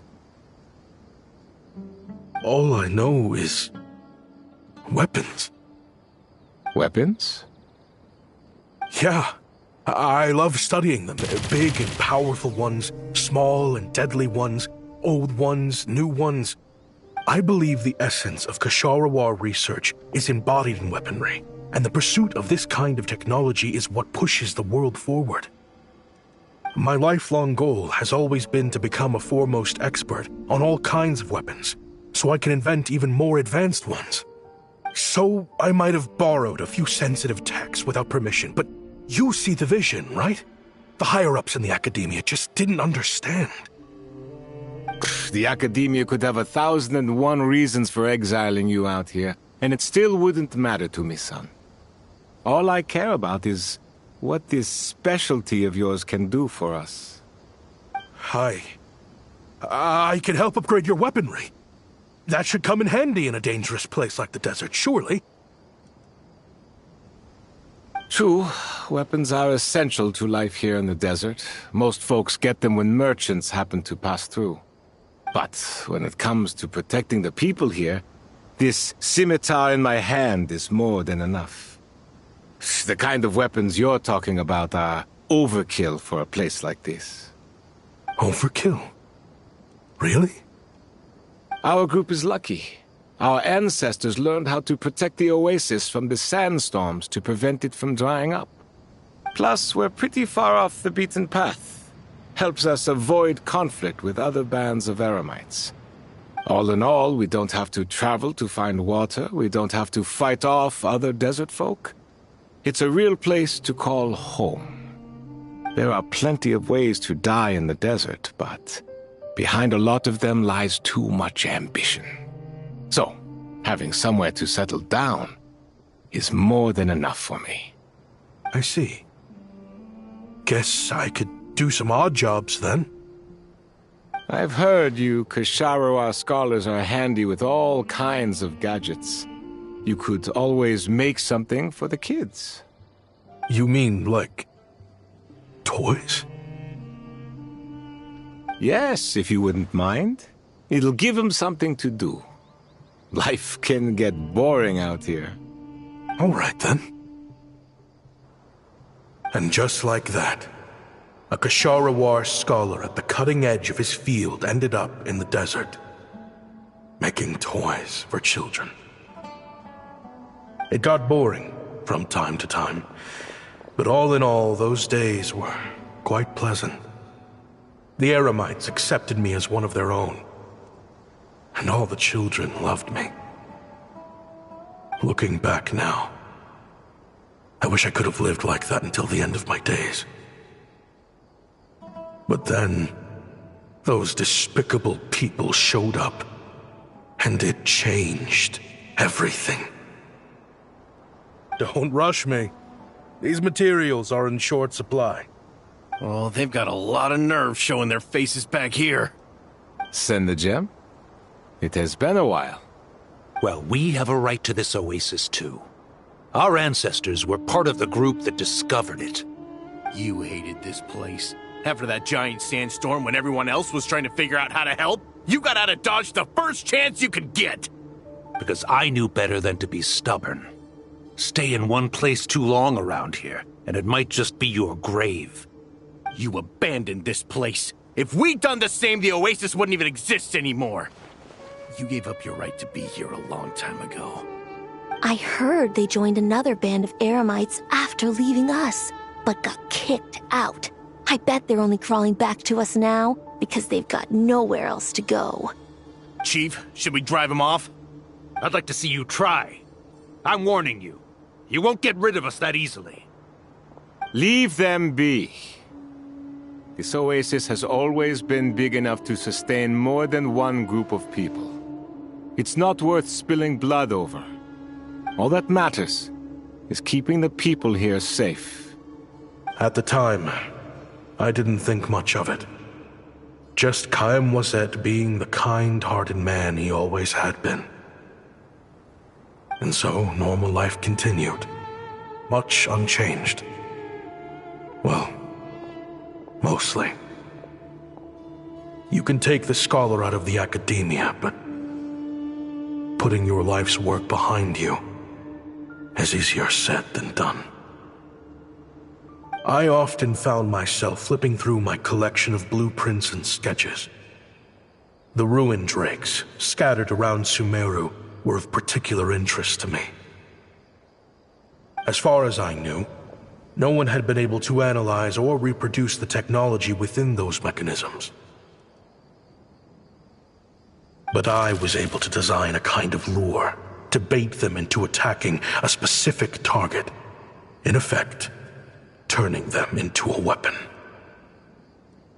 Somehow, the new arrivals at the oasis must have caught wind of it, because they soon started taking an interest in me. Hope you don't mind me asking, but is that a weapon you're researching? I do mind, actually. It's none of your business. Rumor is you used to be a researcher at the academia. All that knowledge going to waste out here in the sticks. What a shame. What do you want? I want to team up. The rules and red tape that got you kicked out of the academia, they don't exist in the desert. You could take this research to the next level. As things stand, all you've got is a blueprint and a pipe dream. But what if you had access to the right funds and materials? What are you suggesting? Me and my men can get you what you need. In return, all you gotta do is bring this sketch to life. We've always had a good eye for business. Just never the right product. But this thing right here, the different bands of Eremites are gonna shell out Mora left and right to get their hands on it. You want to sell it? It's a win-win. You provide the goods, and I earn enough Mora from these people to fund the research of your dreams. I don't know. I understand what you're worried about, but listen, it won't come back to bite the people here. These people don't think bigger than this place. They don't get involved in conflict. I mean, come on. Their biggest enemy is the weather. You've made a bad name for yourself around here. I don't want any part in this. Well, it's your choice. But it could be the last meaningful choice you ever get in life. So I'll ask you again. Do you want to finally develop the weapons you've been dreaming of and realize your academic ambitions? Or do you want to stay here building toys for kids? How I wish I'd made the right choice back then. Yeah, we increased our prices. What about it? You gonna back out? So, you're really as money hungry as they all say, huh? Cash is king. That's just business. Fine. I'm done. I want out. What are you talking about? We're making bank here. I know what the weapons have been used for, and I refuse to be an accomplice to all this any longer. An accomplice? Listen, that's got nothing to do with us. People would be at each other's throats with or without our weapons. So they die to a machine instead of a scimitar. What difference does it make? Can't you sell more than just weapons? Surely this can't be all the Eremites are interested in buying. If you want to make the big Mora, you gotta push what sells. That's just how it is. And that right there is why I want out. Fine. I've made more than enough to leave this dump in the dust anyway. If you want out so bad, have it your way. What was that?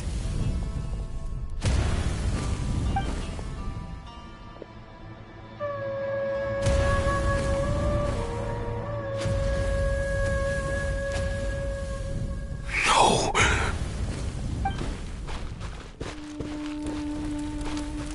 Kaem was it.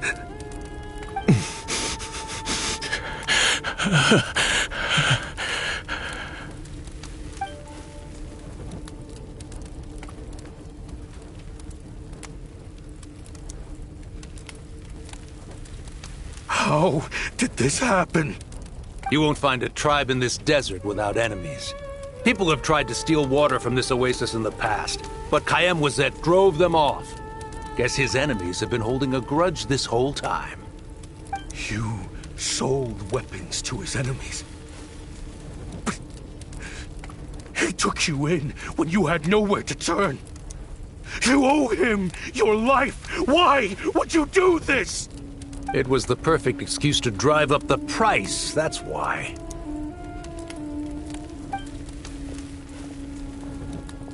It was only later that I found out. This wasn't the first time Senegem and his men had turned around and stabbed their allies in the back. Let's just say there was a good reason they had nowhere else to turn back then. I didn't chase after them or try to hold them accountable. In that moment, all I could think about was saving as many people as I could in a desperate attempt to atone for my sins. But once the weapons I designed were turned against us, the fate of this place was sealed. Even I could do nothing to prevent it. In the end, despite all the burning tents I rushed into, I was only able to save 3 children. And now, you know the full account of my crimes.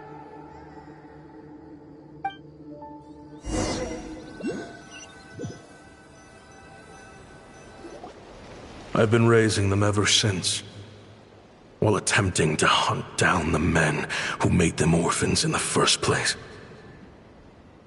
This confession is for the kids to read, too. So, I hope you'll pass it along to them. They deserve to know the full truth of what happened. I know I'm in no position to make requests, but please, help them find loving parents to take them in. Above all else, they deserve a true family. Back then, I failed to see this through to the end. But I won't make that mistake again. Jeez, if this is true... He's after the same target as us. And he's out for revenge. He even lured us to Notcry to help him get it. I think I know what he's planning to do with those ballistas now. If I'm right, this doesn't bode well. Then we need to find him ASAP! It sounds like he's about to do something super dangerous. But we promised the kids we'd bring him back safe. I can't just let him get rid of our target either. This crime ring runs deep. There are still many other conspirators we need to track down.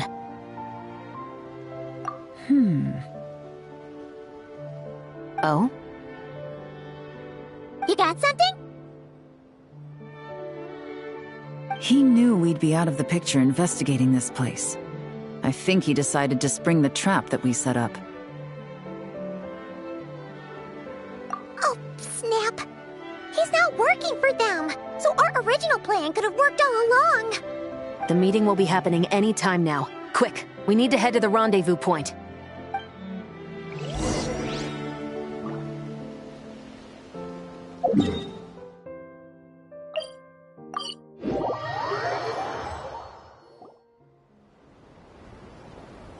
Ashvapati.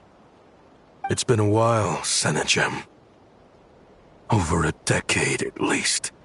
How did you find this place? All these years. And the signal you use for the meetup point still hasn't changed. All I had to do was pose as your point of contact. And fish a time and date out of that scout you sent. Useless bunch of idiots. Just wait until my backup gets here. Oh, I think that might take a while. The Fontaine and Liyue authorities have your men locked down tight. Every last one. No. There's no way the cops could have known we'd be here. Unless, of course, someone deliberately left a trail of clues leading them straight to the expo. That would be a different story, now wouldn't it? If they hadn't taken your agents out of the equation, I doubt I would have been able to lure you here. So now what? You gonna turn me in, too? No. The authorities can have your men. But you're mine. Is that Fatui tech? Looks like your skills are as good as ever.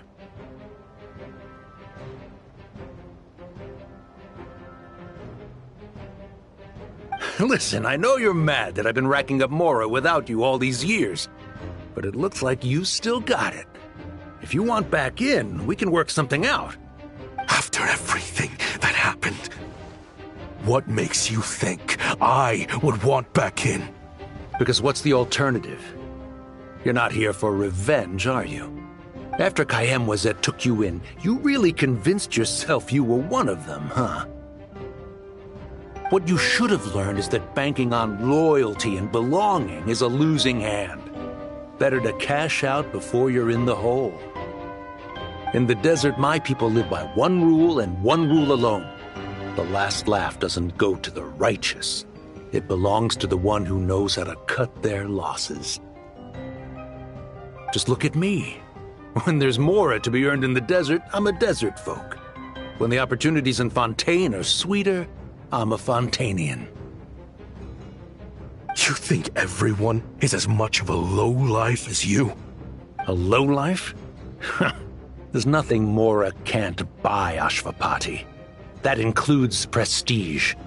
You're talking to a renowned Fontanian philanthropist who lives in the Vasari Passage and spends his days going from one grand banquet to the next. Nobody who counts would dare call me a lowlife. Are you done? Clearly there's no reasoning with you. Fine. Have it your way. But if you want me dead so bad, why'd you come to face me alone? That wasn't the wisest decision now, was it? Oh, don't you worry. I brought plenty of firepower with me. You could have brought a whole army for all I care. These weapons will bury every last one of you!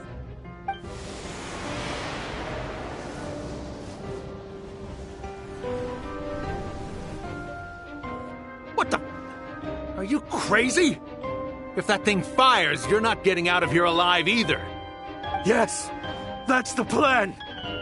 It's high time both of us paid the price for our sins! He's lost his mind. Get him!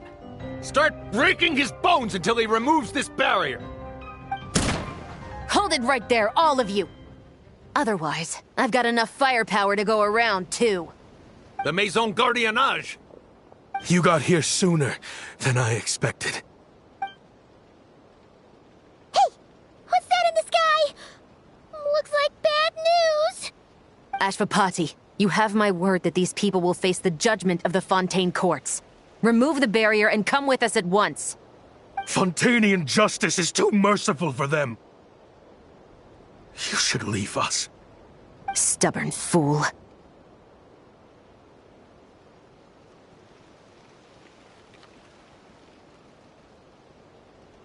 I don't deserve them. I have to atone for the things I've done. What is it you feel you need to atone for? Weapons research? You're from Liyue, right? Your ancestors were the first people to master the recipe for gunpowder. And yet, they turned it into fireworks and firecrackers that even children could play with. Surely, it's choices like that which make Liyue what it is today. I hear that it's a very peaceful place to live for the most part. But me?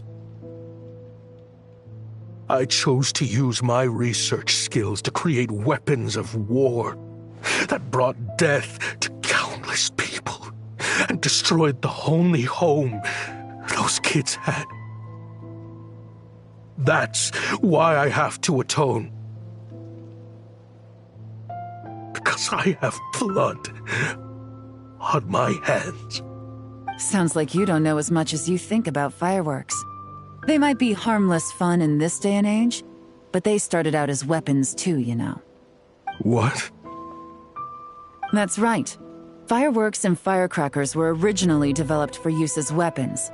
They needed something a little more powerful than usual for purging evil forces and scaring off wild beasts. Over time, evil spirits learned to fear the sight of flames, and the beasts retreated into the mountains.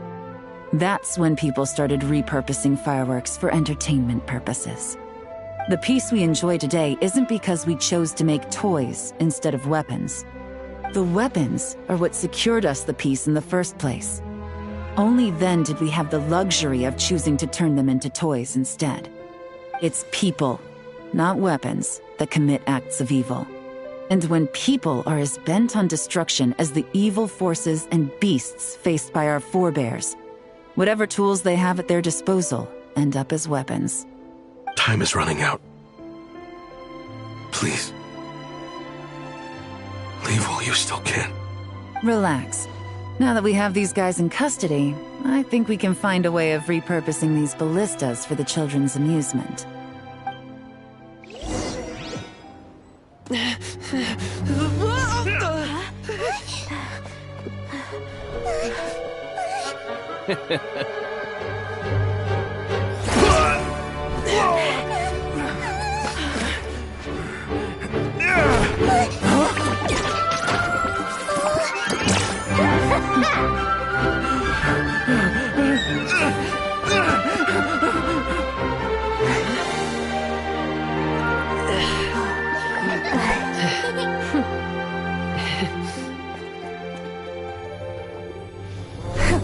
I knew they were looking for trouble, but they messed with the wrong manager.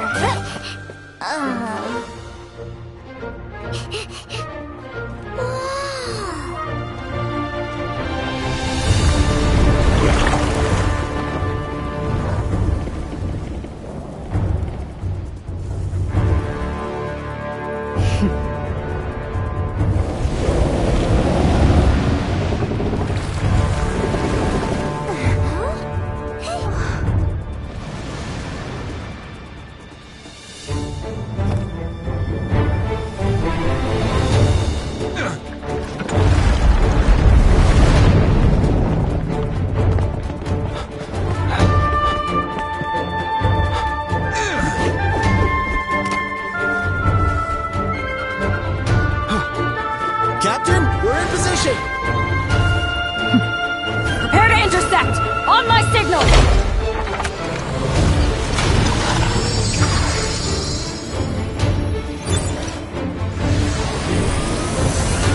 Fire!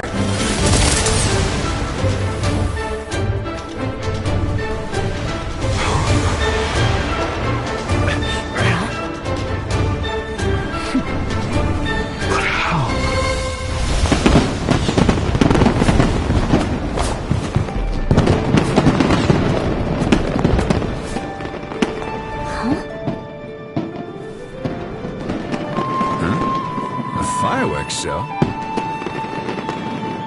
Oh.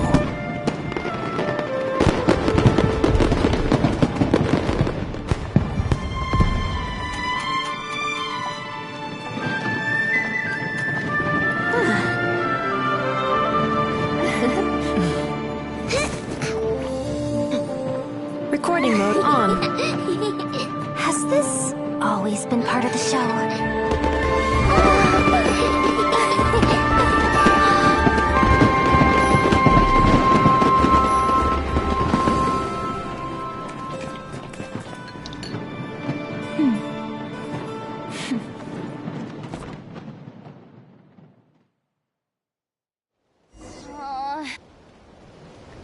No funny business! I never imagined the Guizhong ballista could be used for something so beautiful. If you'll agree to come with us and answer some questions, it would be a big help to our investigation. Of course. You'll have my full cooperation. I know I'm guilty. Just not sure of the precise crime at this point. Honestly, me neither.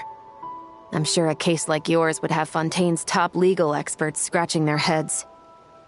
As for these arms dealers, though, I can confidently say that none of them will be getting away with this. so at least you can take some solace in that. I know. There's no sentence the court can give them that will satisfy you. But at least the trial will be a public declaration of their crimes and the punishment they will receive. The victims deserve that much, considering the alternative was them dying in obscurity to a revenge killing with no one left behind to tell the story. This looks more like real justice to me. I guess you're right.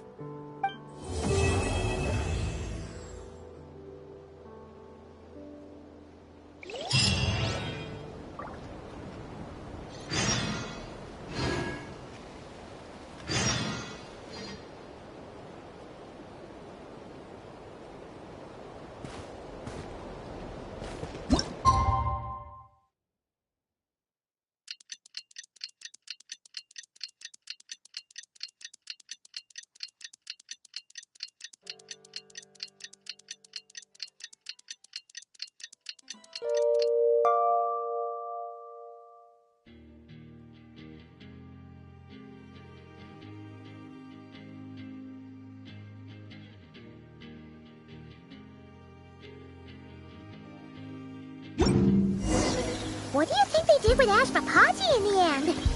Let's go ask them for an update.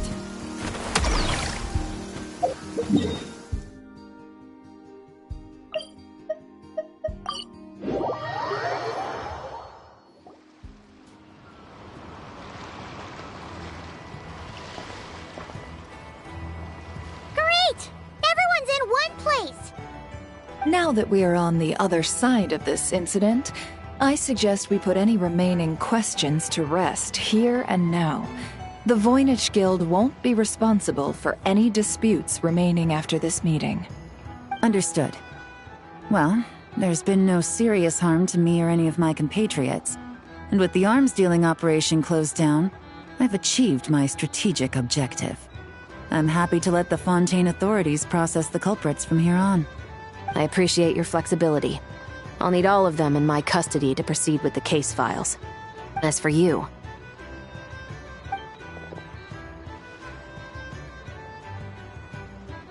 Given your association with the Voynich Guild, I suspect the boss of the Curatorium might raise some objections if I insisted on bringing you into custody as well.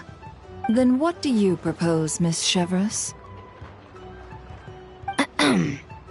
While pursuing one of the suspects in this case, it was unfortunately necessary for me to destroy a certain signboard in Nasha Town. Is that an official confession, officer? What I'm suggesting is that I don't file charges against Ashvapati, he stays here, and in return, you don't seek damages for the signboard. Sound fair? Deal. Huh. That went surprisingly smoothly. Paimon figured it was gonna be a whole ordeal. Uncle Ashvapati, we... They told us the whole story. Everything you've done. Even so, we still want you as our uncle. But If you'd been less trusting of the promises these men made to you back then, and left some weapons for your own people to defend themselves with, maybe things would have turned out differently. The way I see it, your crime wasn't the weapons research itself. It was failing to use that knowledge sensibly, to protect the ones you cared about. Yeah. You're absolutely right. Well then, what are you waiting for? The chance to atone for real is staring you right in the face. Children, from now on, I will protect you with my life. Traveler, Yelan, on behalf of the Fontaine authorities, it has been a pleasure working with you both. I wish you all the best. I have plenty of other business to attend to, so it's probably about time I got going as well. See ya. Looks like you're a free man. I guess, but even if they won't arrest me, I still have a lot to answer for. I joined the Voynich Guild with my own agenda and nearly ruined their reputation. Are you really gonna let me get away with that? After you joined us, it didn't take me long to find out that you'd lied about nearly everything. Everything except your desert origins. That turned out to be true. I actually consider the desert my home too, so I was interested to learn who the real Ashvapati was. Thanks to the Traveler, I now know the full story. And my, what a story it is. Granted, the final chapter caused us a fair amount of trouble. But hey, sometimes that's the price you pay for a good ending. Are you serious? I mean, obviously I can't let you stay in the guild. Not after all the rules you broke. I completely understand. I'd recommend that you take these kids back to the desert. Why? The desert has been plagued by seemingly endless conflict since as far back as I can remember. But your story offers a glimpse of a different way of life. Maybe there really is hope for peace in the desert.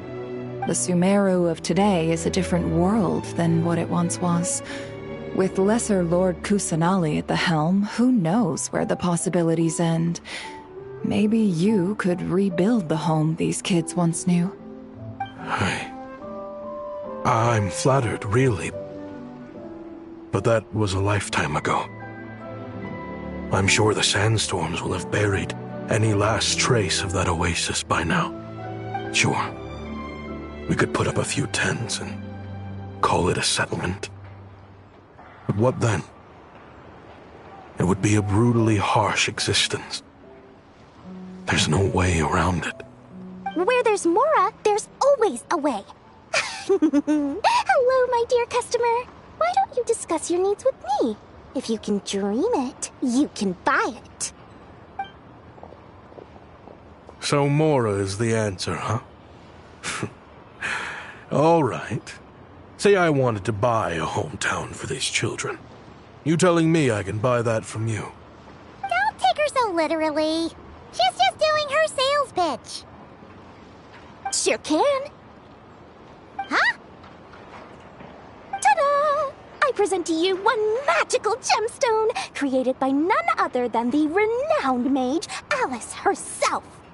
Simply plant it in the ground and a spring will instantly start growing. Before long, you'll have yourself a fully fledged oasis. And the best part is, it's designed to work flawlessly, even in the most arid and sandiest of deserts. What the? Huh. Looks genuine to me. Goodness. They always say you can find everything at the Not Cry Trade Expo. Turns out it's more than just marketing hyperbole. Still, surely a treasure like this must cost the world. As much as I'd love to buy it, I don't think I'm the kind of clientele you're looking for.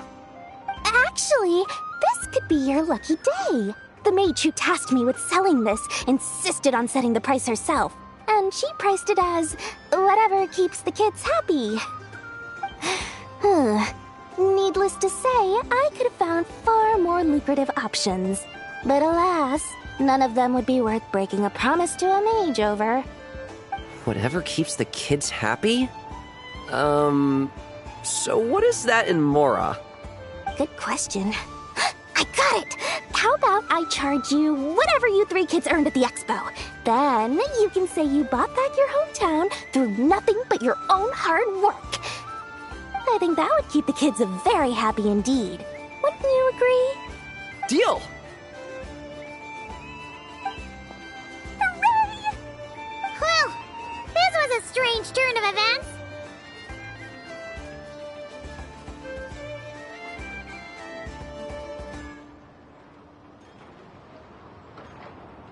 I think it's safe to say that this was one of the more memorable trade expos.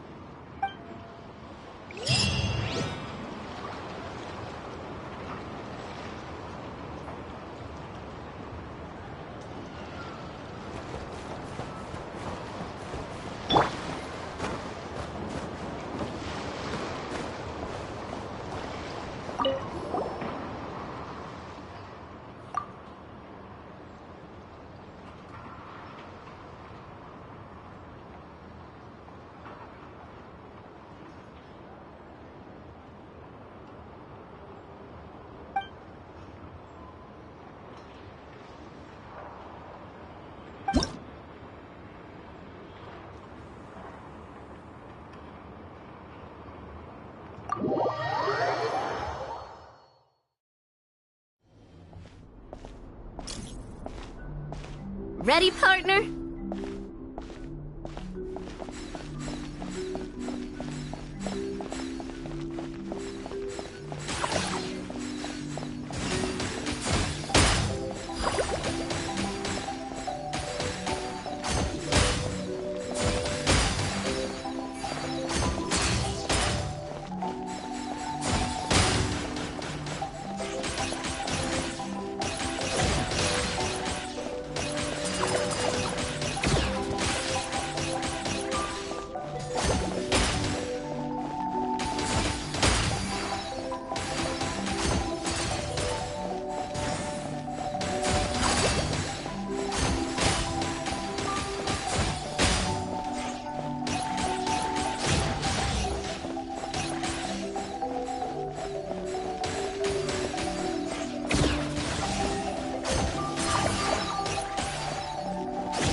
I've activated a backup energy source for you.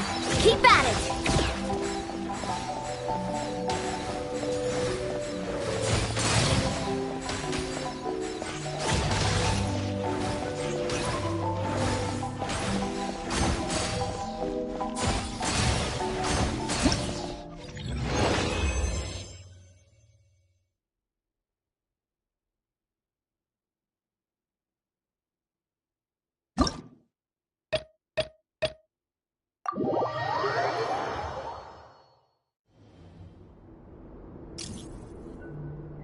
This is just a simulation, but be on your guard.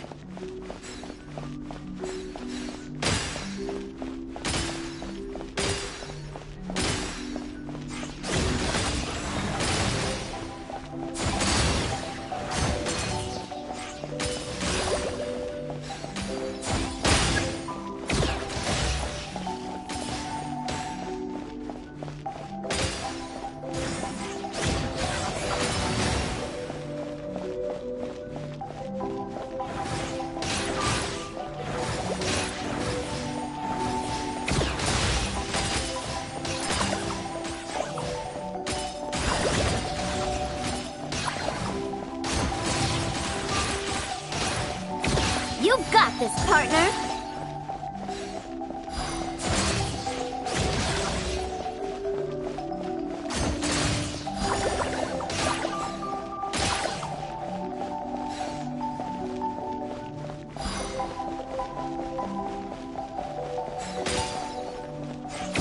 Equipment upgraded. Now's our chance.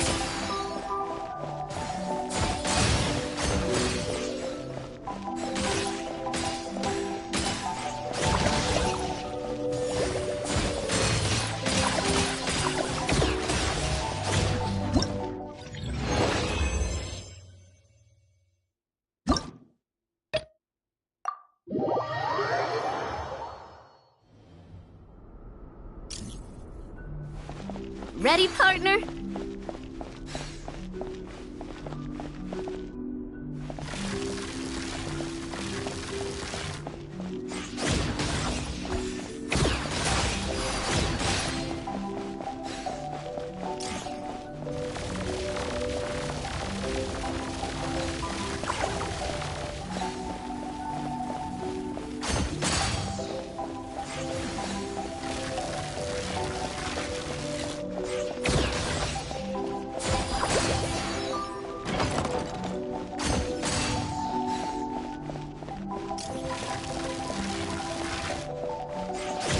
You've got this, partner!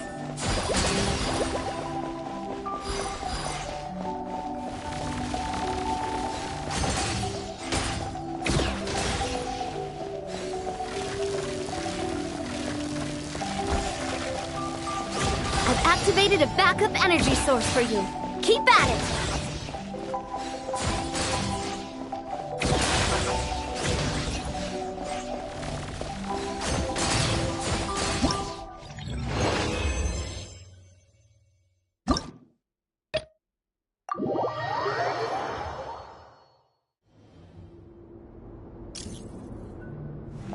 Ready, partner?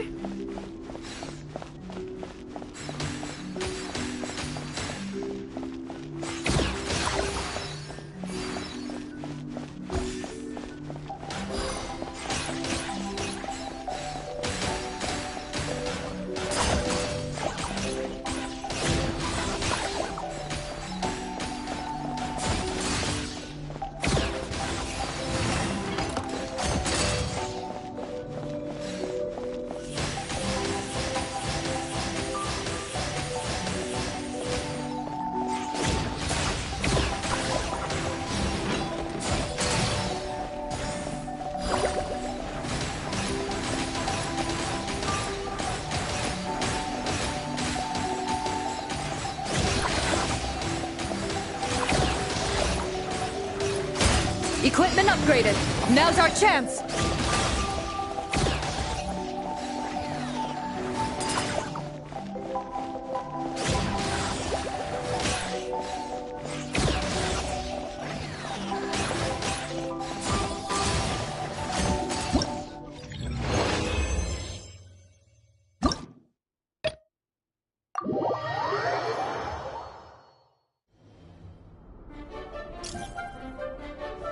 Here comes the toughest mecha. Time to go all out.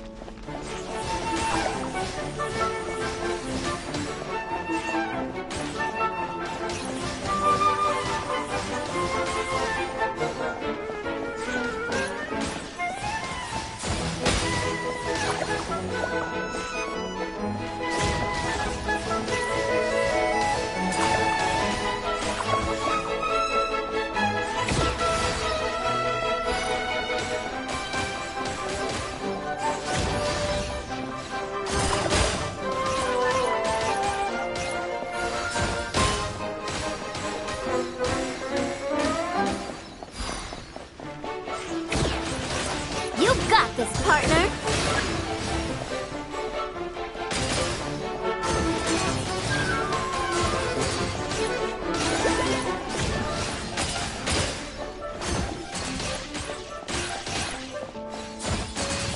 I've activated a backup energy source for you. Keep at it.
It's her! The boss of the Spina di Rosula! Huh? Uh-oh, things are about to kick off. What are you worried about, Yehuda? Shh! Don't you see him over there? Parasol Lady's the head honcho of the Fontanian underworld. Rumor is she pulled the crumbling organization back together and avenged her father with her own hands. Oh, we don't want to get on her bad side. An eye patch over there is a merc captain from Liyue. She has a fleet of her own that sails the seas. Most people know to steer clear. I was worried this expo might not be big enough for the two of them, if you catch my drift. So I kept their booths far apart. Looks like they wound up meeting in the end, though. You don't think they're butting heads already, do you? What am I gonna do?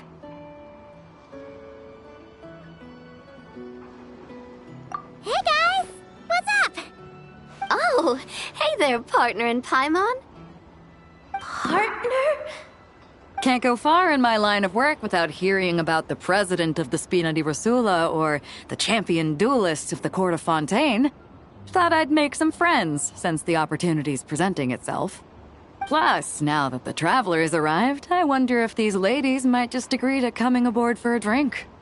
What's the traveler got to do with that? You're too kind, Miss Beto. So, the thing is, over there is a friend of ours.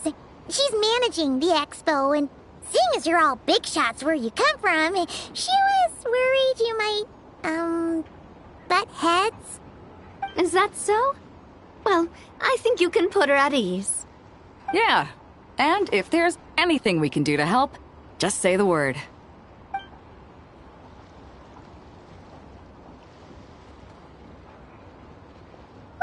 There you have it!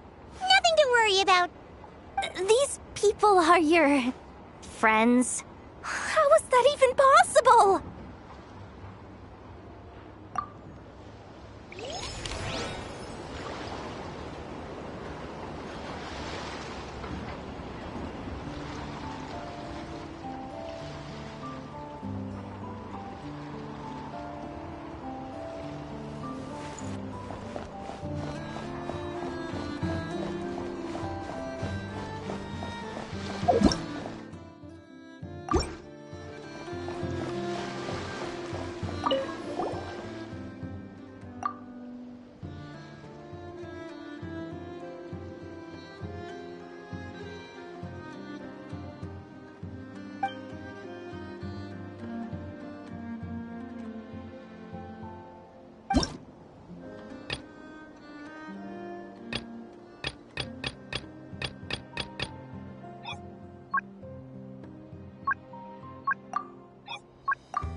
Locked and loaded, waiting on your signal.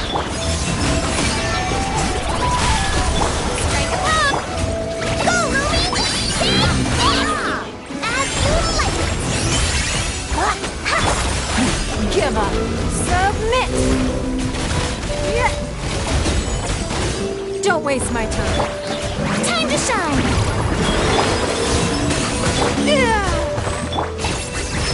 Like it or love it! Give up. Shower me with... Careful! Hold out till fire support arrives. Fire support ready! Select a target!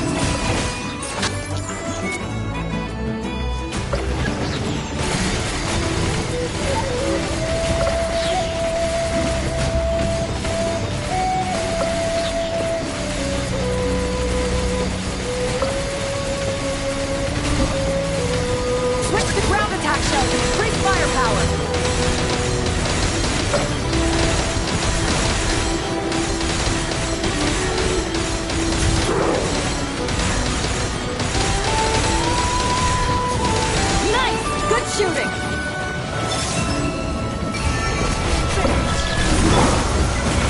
Your life is mine. Go, Ruby! Strike a pose! Let my name echo into... Don't wait. As you like it!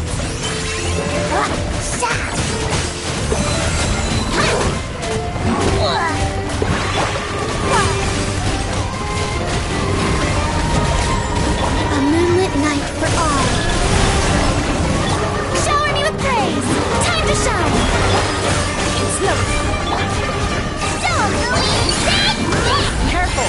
Hold out till fire support arrives.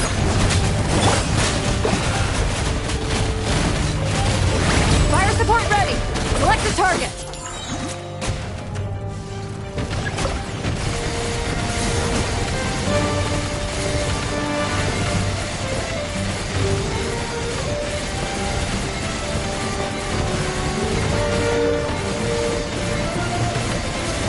Here comes the mother load!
Locked and loaded. Waiting on your signal.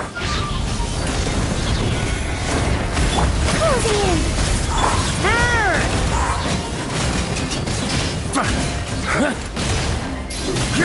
Slash! Off the ante!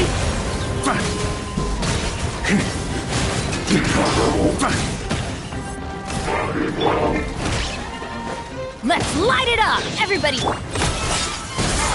Leave it to me! The story has only just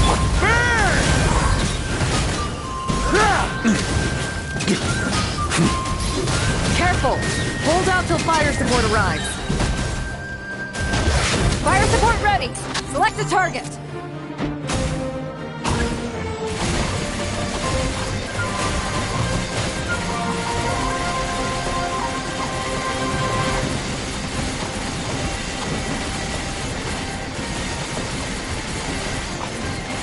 Switch to ground attack shells and increase firepower!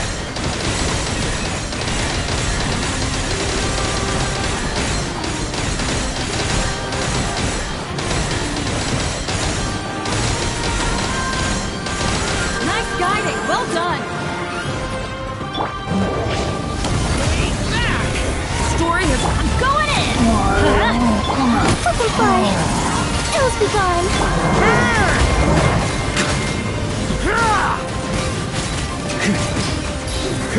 Shred 'em! Slash!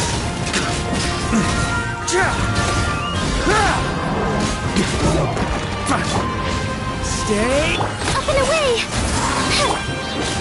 Teamwork is true! Hurry is sweeping in! Careful! Hold out till fire support arrives. Fire support ready! Select a target!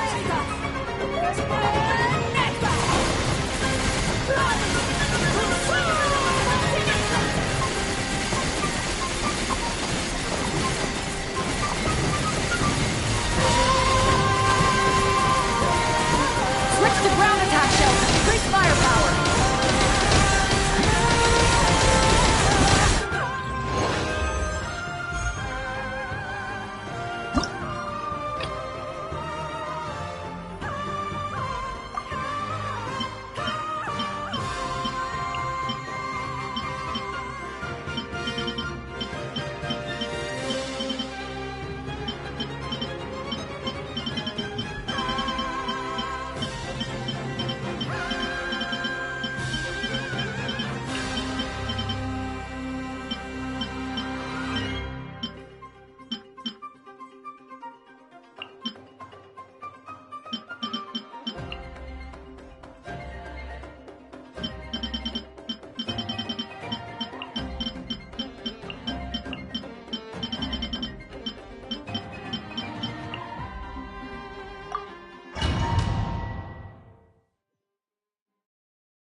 Locked and loaded.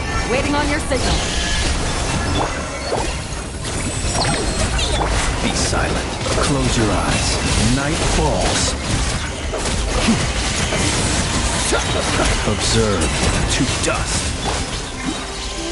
Green moon converge. Strike a pop. Be silent.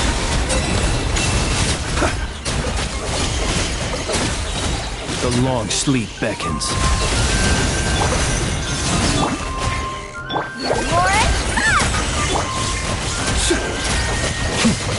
Observe. Careful! Hold fire support ready! Select a target!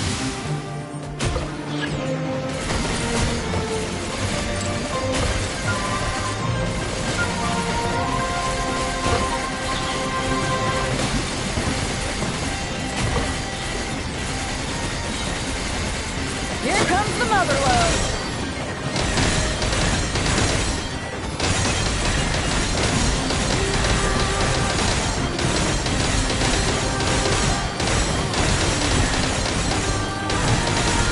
Nice! Good shooting! Midnight for all. Shower me with blood! Observe. creatures of the night. Close your eyes to dust.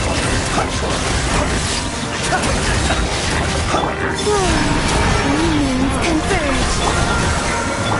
One, fusion! Observe.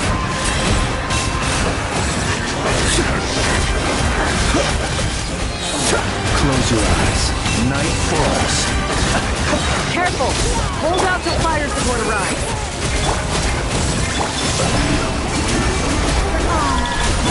Observe. Do you hear the... Fire support ready! Select the target!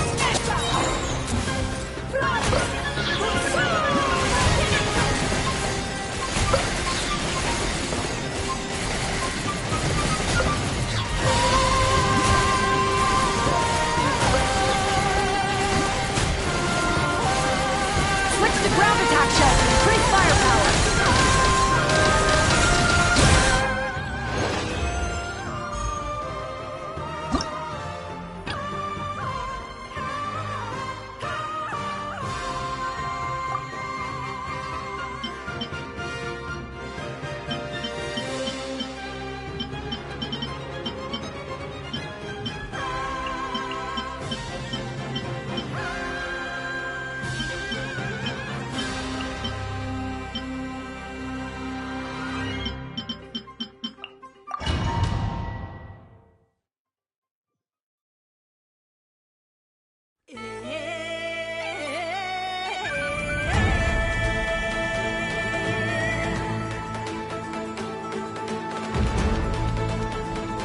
Frontline guidance is up to you.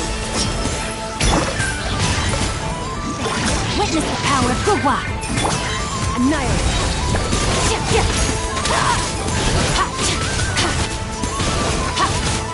Get down to bed. Lucky day. Let's get Bear's down on to the bed. loose!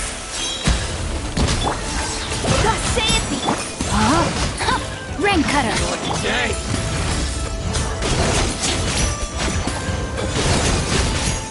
Let's get down to bed. Careful! Hold out till fire support arrives. Fire support ready! Select the target!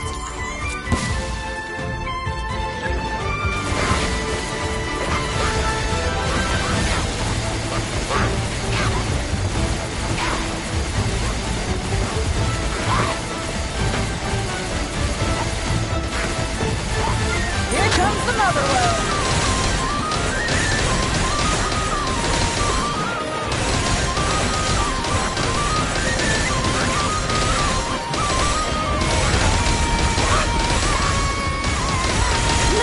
Good shooting!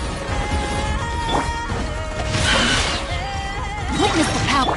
Adaptive! West wind, carry me! Extinguish!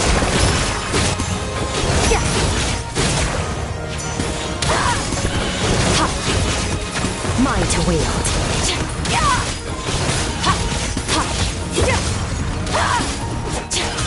Rain outlines your fate! Off to the freezer! At first, the flavor! Surprise baptism!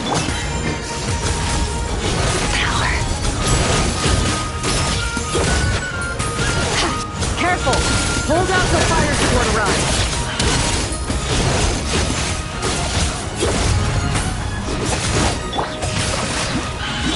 A little administration fun! Witness the power of... Annihilate!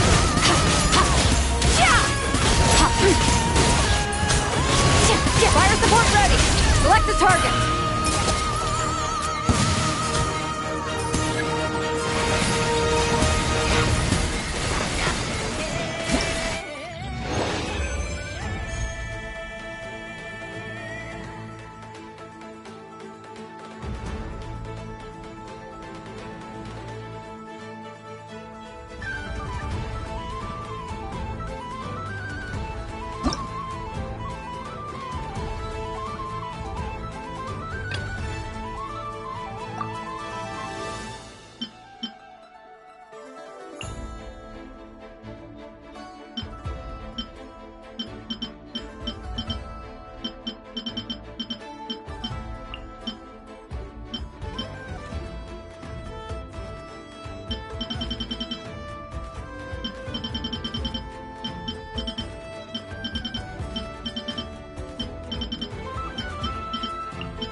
Frontline guidance is up to you.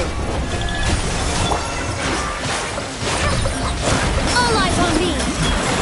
You blade! No more lies.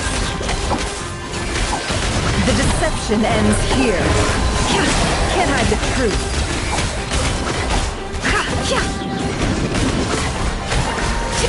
No more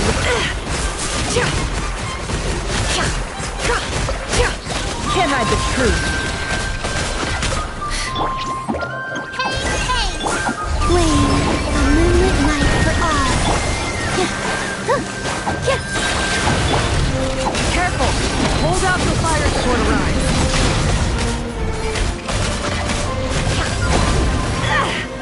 It all adds up.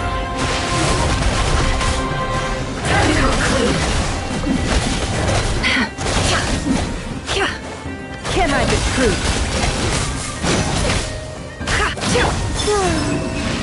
Here! Dance with the waves! Don't be scared! No more lies. The deception ends here.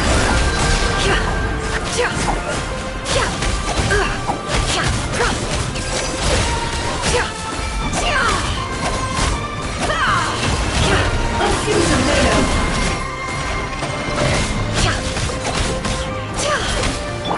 Surge! You blade! Can't hide the truth. The mystery unravels. Fire support ready. Select a target.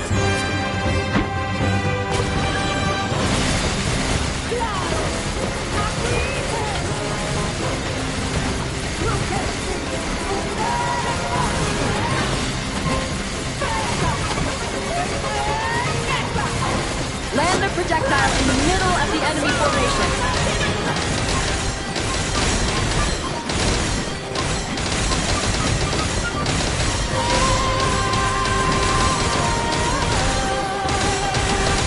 Nice! Good shooting! Converge! No more lies.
I will be your opponent during training mode.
Aino has suggested making Krumkake-shaped energy blocks for the defense bots.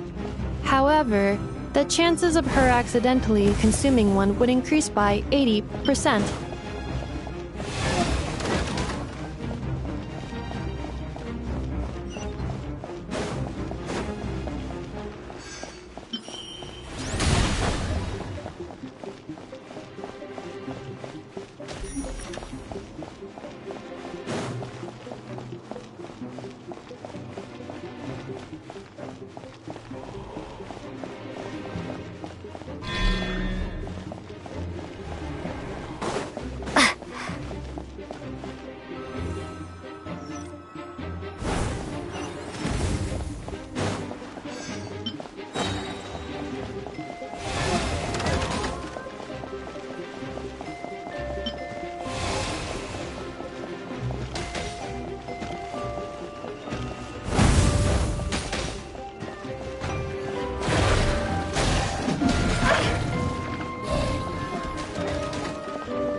Data obtained.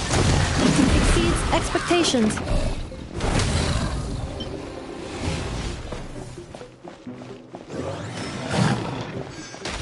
Traveler victory imminent. Greatly increasing value of malice parameter.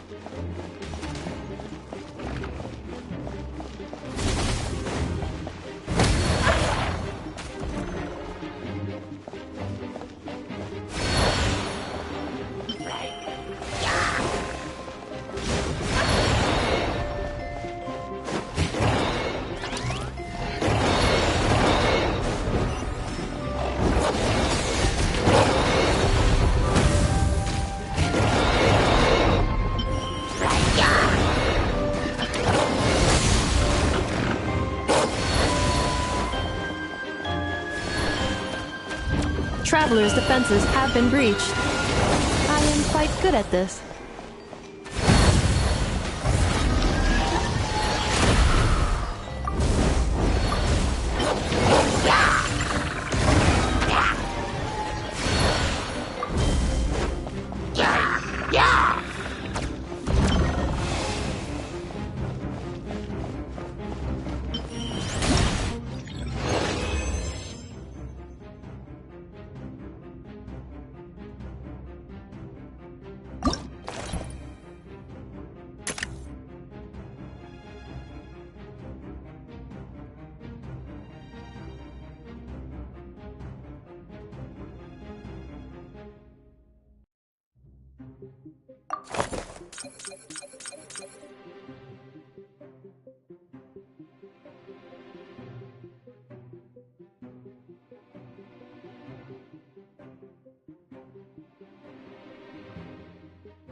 The match is about to begin. Please, get ready.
Ha, ha. As long as I do not attack, I cannot be defeated.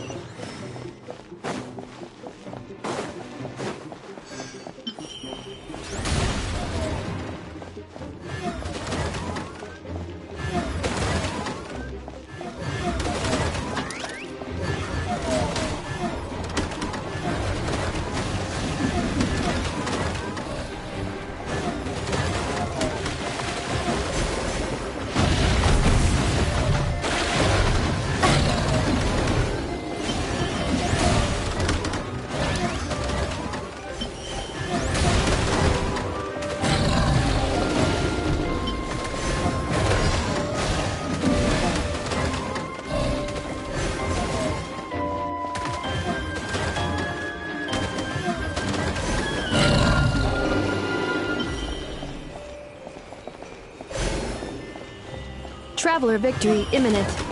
Greatly increasing value of malice parameter.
The final round begins. Time to go all out.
Activating Analysis Module. Learning the Traveler's operational logic. If successful, this will increase our efficiency by at least 179%.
The assault will continue. Please remain vigilant.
Traveler's defenses have been breached.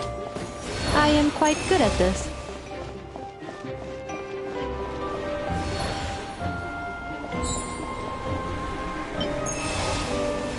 This will be my final attack. Ha, ha, ha.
Oh, I wonder what we're in for this time.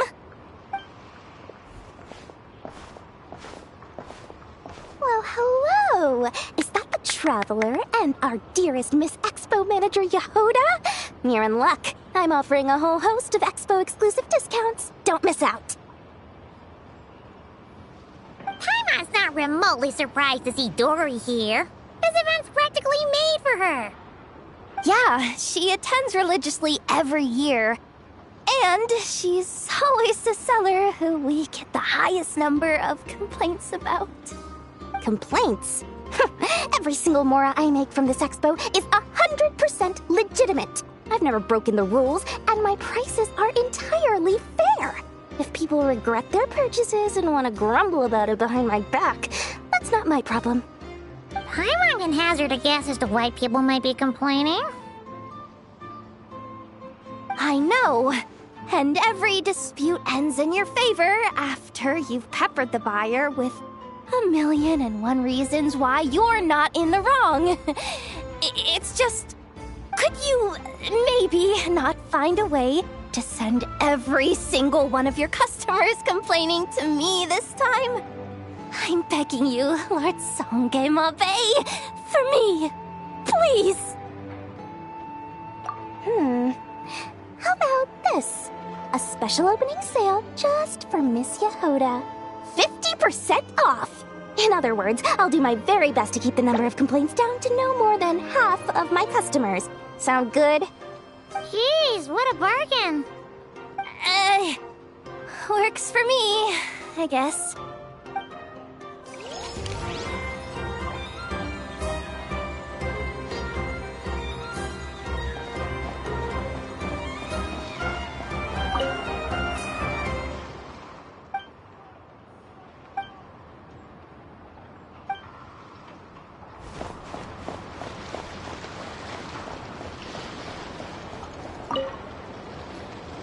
Have you been to the Clink Clink Krumkake Craft Shop's booth yet?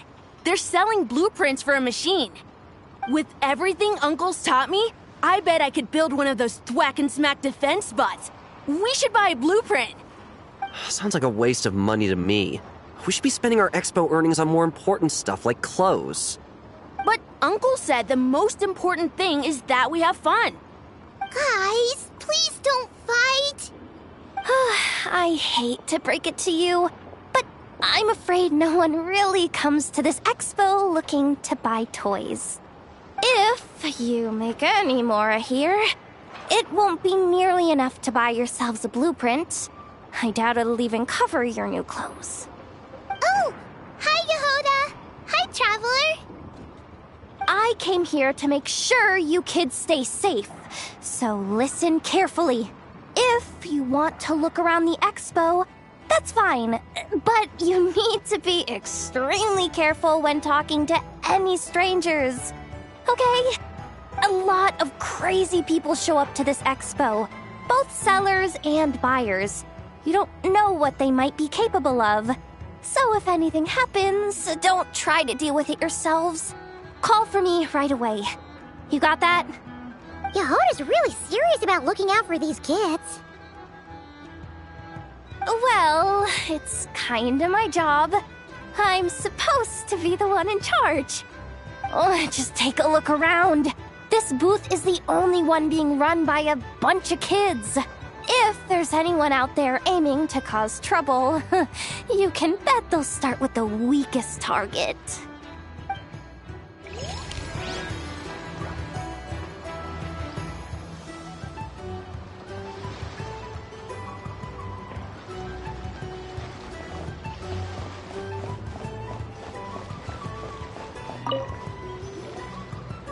This exhibitor's demands are ridiculous. What's wrong? This exhibitor is apparently selling some rare Natlanese artifacts. And he's making some extremely unrealistic demands about how he wants them stored. I know the contract says that we're responsible for storage, but I'm sorry. It's unreasonable to expect us to meet these requirements. Unreasonable? These are rare and very fragile historical relics we're talking about. You can't just throw them into a warehouse, okay? They have to be handled with care. Tumaini? Yep, that's Tumaini, all right. So, what exactly do you need? Well, I suppose I can use the assigned warehouse if I really have to. Just don't tell Granny Eatsley about this, please. Whatever Tumaini means, it seems like it carries even more weight than name-dropping Boss Neff.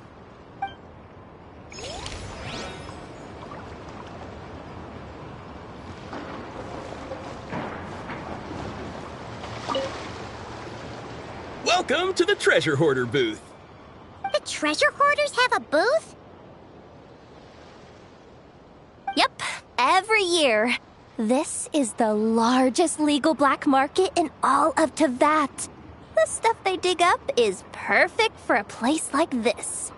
But can one person really represent their entire organization? No way. Treasure Hoarder is just a catch-all title.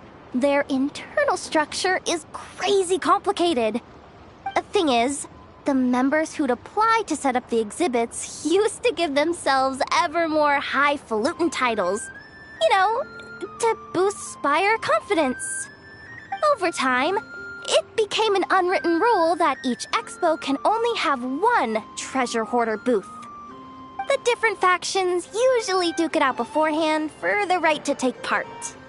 To be honest, I see myself as a member of the Fruity Order first, and a treasure hoarder second. Of course it does. The Fruity Order is known far and wide for its heroic deeds. The Fruity Order's a familiar name around here, at least. They've been winning the Treasure Hoarder Expo rights for a few years now. Although, this guy's a new face.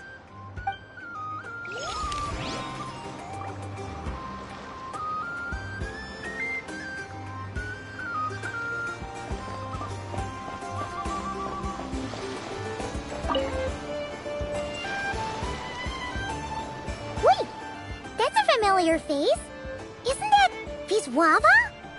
Why, if it isn't the Traveler. Knew there'd be some big names here. Let's get the official business over with first. Unfortunately, you're the first seller at the expo to receive a complaint. We've received word that the muskets you're selling are a few shots away from turning into scrap. Well, yeah. It's written here plain as day. Muskets for sale. Condition extremely poor. The internal grooves have been worn away and the ammo might be damp. Best practice is to pray that it doesn't explode before each use. Oh, wait, so you weren't speaking in code to cover your tracks? Code? Yeah, sometimes people bring stuff that needs to be kept on the down low. So they dress it up as junk beforehand. Happens on the black market all the time. You're overthinking things here. This stuff really is junk. We were just gonna scrap them, but my superiors thought we might as well try and make some more off of them. And who knows? If the prayers are answered and the gun ends up firing a few times, the buyer hasn't totally wasted their money, have they? Guess not. I mean, a weapon on the brink of ruin that's still capable of considerable firepower. Doesn't that just scream black market to you? Yeah, but who would buy something like this? Maybe collectors who don't care if it works. And desperados who don't care if it explodes. Fair enough.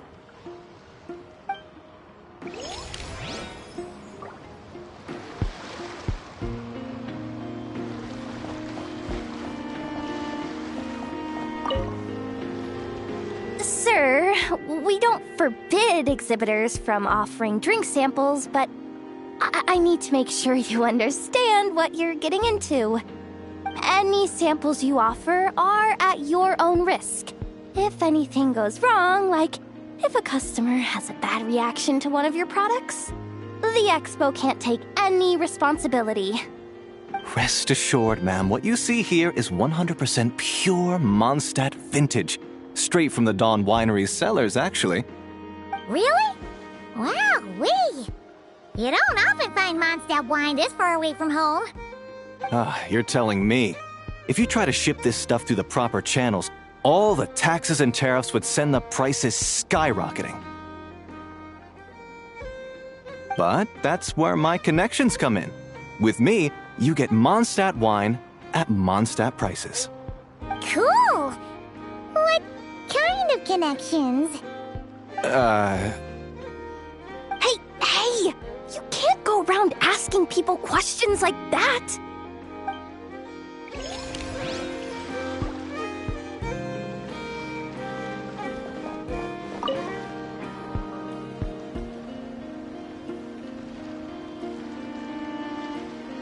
Hey, look! It's our old pal, Lieben! Oh, it's you two! Been a while, hasn't it?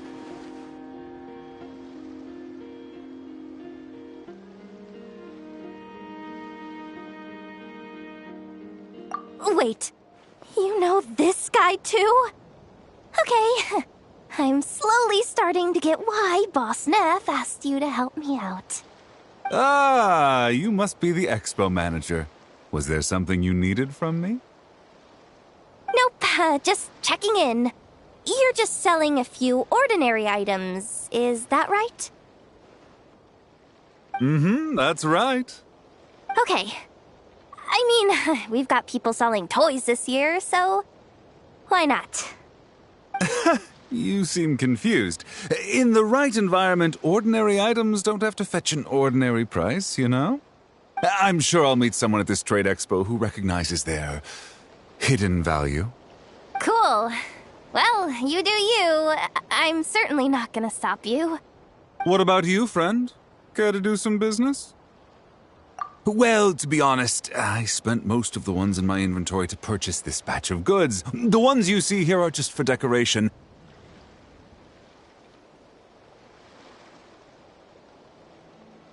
But I'm confident that I can make a killing here, so I'll be sure to make another batch of Boxa Marvels should the opportunity arise later.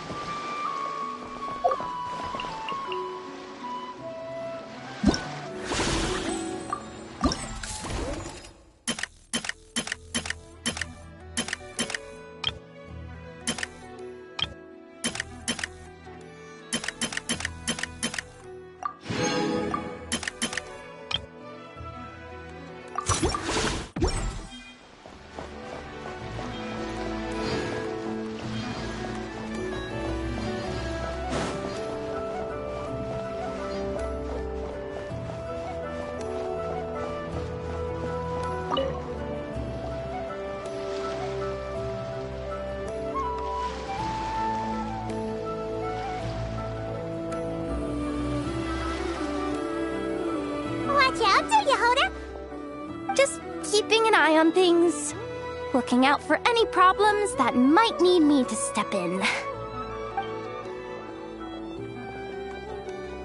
Hey, you three! What are you doing here? There should be at least one of you manning the booth at all times. Accessing booth operation logs. Analyzing. Neb left to try and buy a new blueprint. Ati soon followed to try and stop him. Finally, Rhea came to mediate between them. I keep telling you, we don't have that much Mora to spare! I just wanted to have a look. What's wrong with that? Guys, seriously, stop fighting! Here's the thing, Neb. Even if you could afford to buy a blueprint, I'm afraid I couldn't allow it. I know you like building stuff, but these designs aren't for toys like the kind you're used to. They're for weapons, which are very complicated to build and extremely dangerous. That's a load of baloney, dumpster diver. My designs are toys too, actually. Huh? you build a machine that can blast monsters into the sky, and in your mind, that's a toy? I mean, at the end of the day, is there really that much difference between weapons and toys anyway? Not where Knuckle Duckle's concerned. That's for sure. Ugh, that's not the point. Anyway, you there with the brown hair, you want a blueprint? Yeah! I want to make some thwack and smack defense bots too. I also have some design ideas of my own. And with your bots as the basis, maybe I'll be able to try them out for real. I get it. Your head's so full of ideas you want to bring to life that you can hardly sleep at night. You try eating some snacks to take your mind off things, but it doesn't seem to help anymore. Exactly! But what can I do? I'll never be able to afford one of your blueprints. Well, you must have blueprints for the toys you've made too, right? Let's trade! One of your toys for one of mine. Really? Thank you so much, ma'am! Is it ma'am, or...? It's Boss. Boss of the Clink Clank Crunkaki Craft Shop.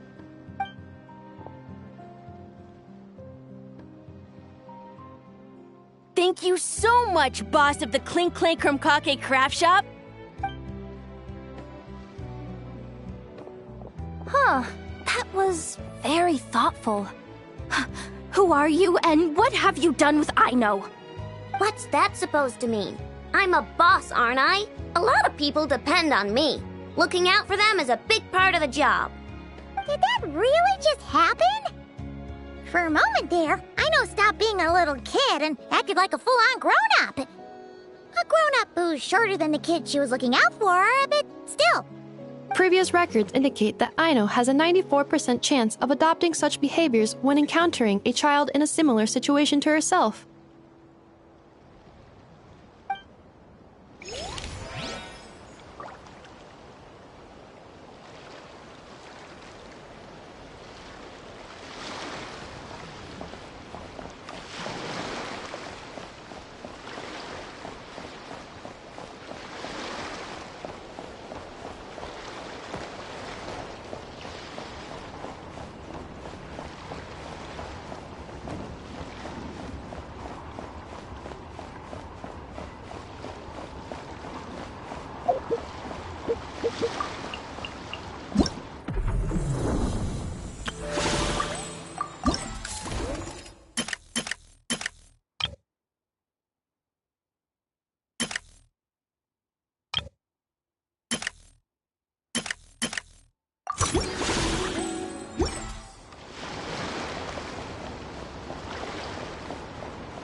Ah, Traveler.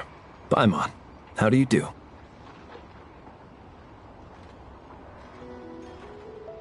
That's our secondary goal. To put it in Mr. Flintz's words, it's important for Lightkeepers to spend some time in the land of the living every once in a while.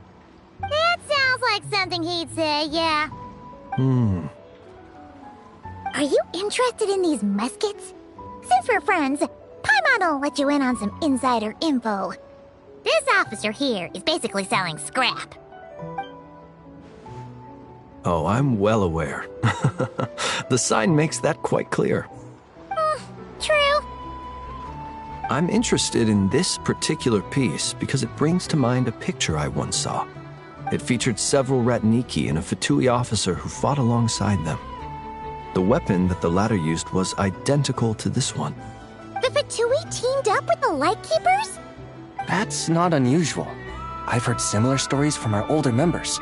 The owner of this musket must have been a hero who stood against the Wild Hunt as well. But why would you sell a hero's firearm? That's just how the rules work on our end. Everyone agreed to it. Whether it's a no-name sergeant like me or a renowned hero. Our equipment is to be collected and redistributed once we're dust on the wind. The stuff that's usable is given to new recruits.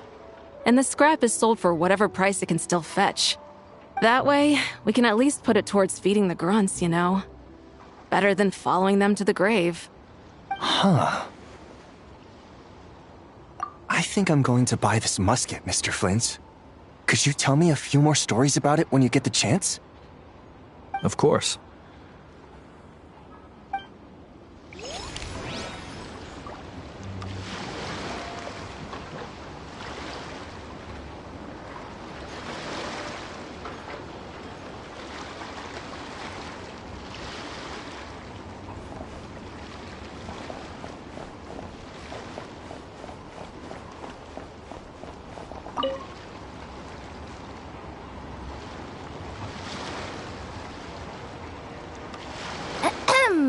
So what's the situation in need of mediation?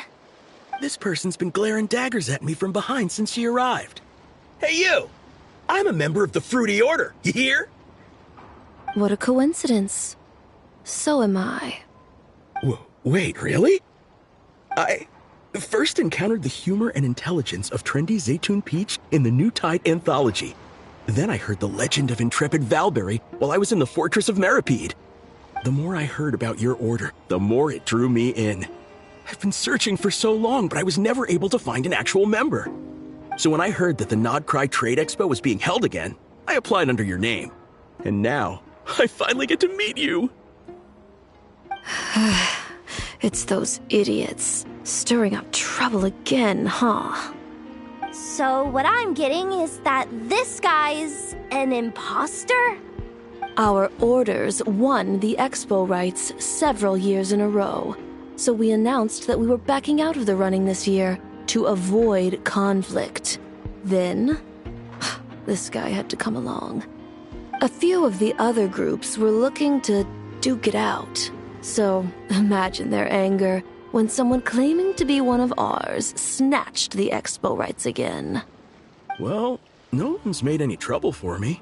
Wait. Does that mean you've taken them all out already? Man, I knew it! The Fruity Order's as good as they say. Can I join? We can't make trouble at the expo. Voynich Guild rules. Once it's all over, meet me at the harbor in Nasha Town. I see.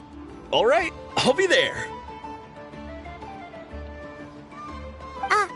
Does he not realize what's going on here?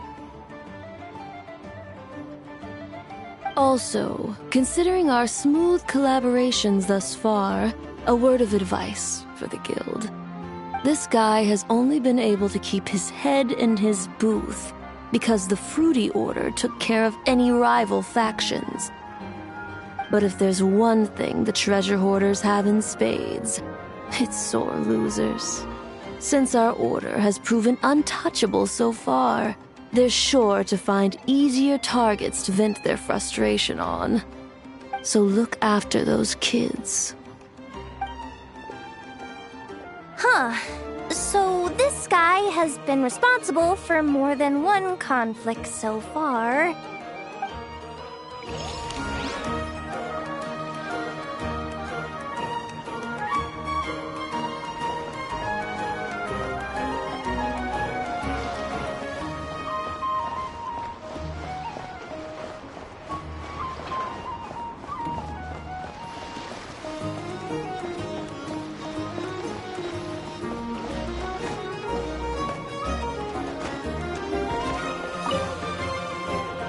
What do you think?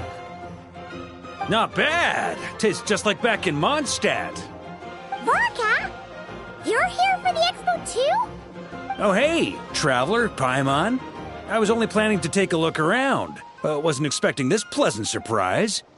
Out in this part of the world, even a homegrown Mondstadt apple is a rare treat. Yes, and on that note, I should advise you that the prices are quite different from what you'll be used to back home. Not a problem. It's a price worth paying for a taste of home. I'll take the whole batch and send someone to collect them later. The whole batch? Huh. Looks like you've already made your money back, huh, Lieben? Oh, and Varka, since you're looking for a taste of home, have you tried the Mondstadt wine next door? Apparently, he uses special connections to keep the import costs down. Yeah, I've tried it. It's pretty good, but not Mondstadt wine good. Besides, I wouldn't be able to buy any even if it was. We can't have the Grand Master of the Knights of Favonius going around supporting smugglers, can we? Oh, that's true. You're not gonna reprimand him though, are you? Don't worry, I know it's Nefer's rules here. Not out to make life difficult for you. If you find yourself at a loose end, come visit our base sometime. I'm gonna get the Knights to make some cider out of these apples.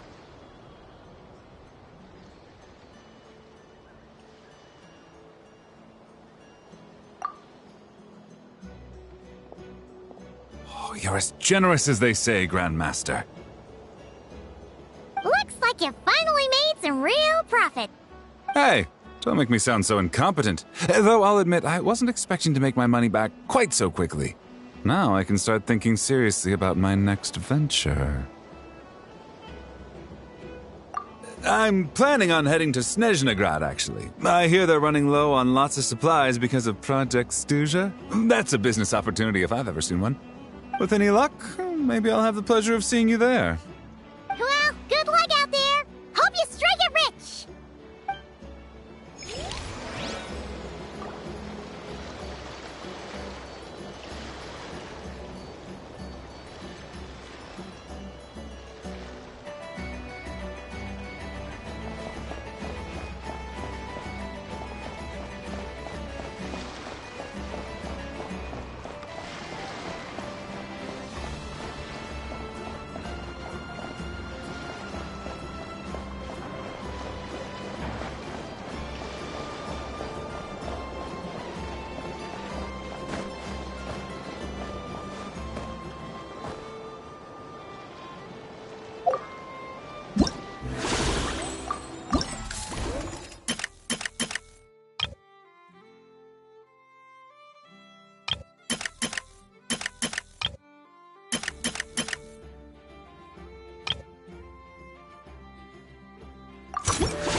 You came all this way to investigate me.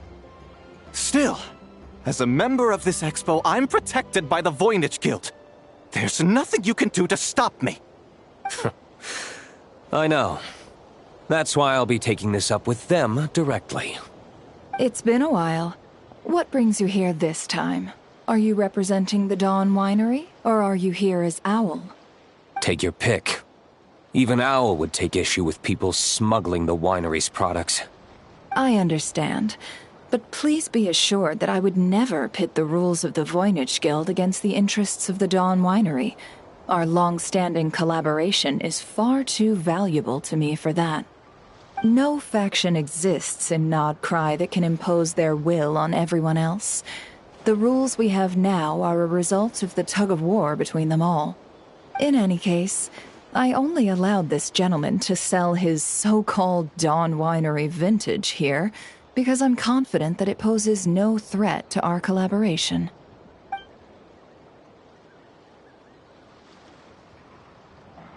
I see.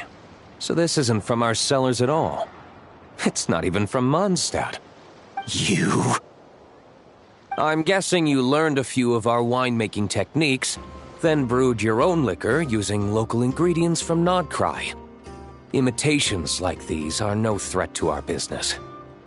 Oh, just you watch. One day, my wine will leave the Dawn Winery in the dust! I'll grant that your wine is a perfectly palatable product.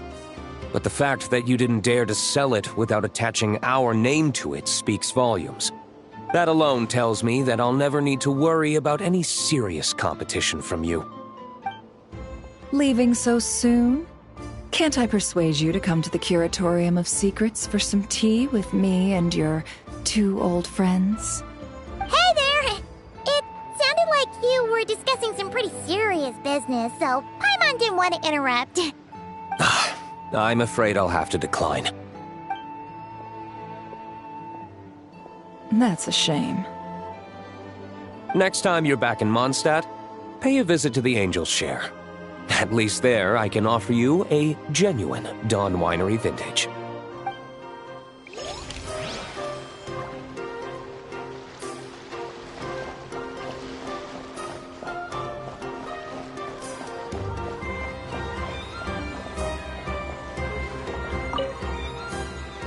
See, Lolly, I've been told that the merchants here are all protected by the organizers. I'm afraid confronting him myself will be more trouble than it's worth. Do I have to do everything myself? Oh, please, Granny Eatsley, have mercy! Chaska! Say, Lolly! What are you, It's a long story. Basically, a few members of the Flower Feather clan brought word from Nodcry that someone was selling Wyob fragments at this expo. Pretty serious stuff. So I brought Seat Lolly here to get to the bottom of it, and hopefully keep things under control. Oh. Okay, well, as it turns out, we've been tasked with mediating any disputes like this. Are you intending to try and stop me? Look, I'm not trying to be difficult, but you don't need me to tell you that our Wyob are not for sale. Wait a second.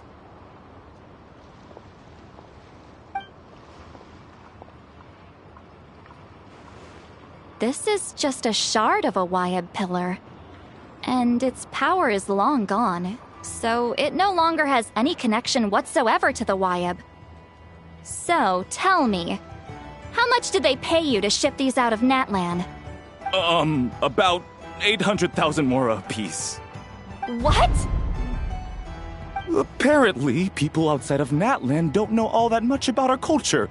Some people take one look at those pillars and start bragging that they found a Wyob fragment. I didn't want to correct them, because that way I could drum up the price. Ugh, forget it. Since you asked me so nicely, I'll let him stay here until the expo's over. No point making a mountain out of a molehill. Oh, thank you, Granny Eatsley. Oh, don't start thinking you're off the hook. Once this is over, you're going straight to Biram to face the music. Oh.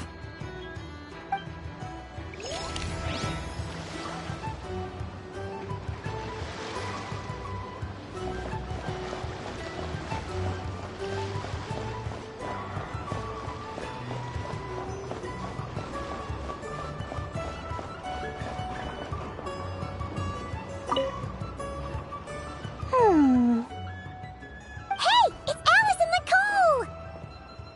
Why, hello, Traveler and Paimon.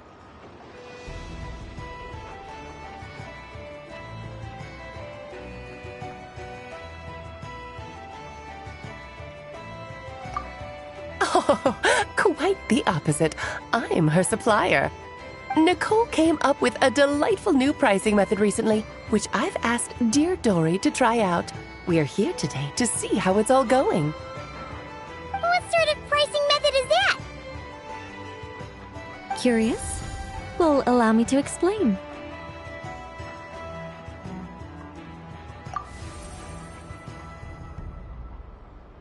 Instead of an amount of mora, you collect courage, kindness, or happiness from the buyer. The key is to make people realize they don't have to be rich.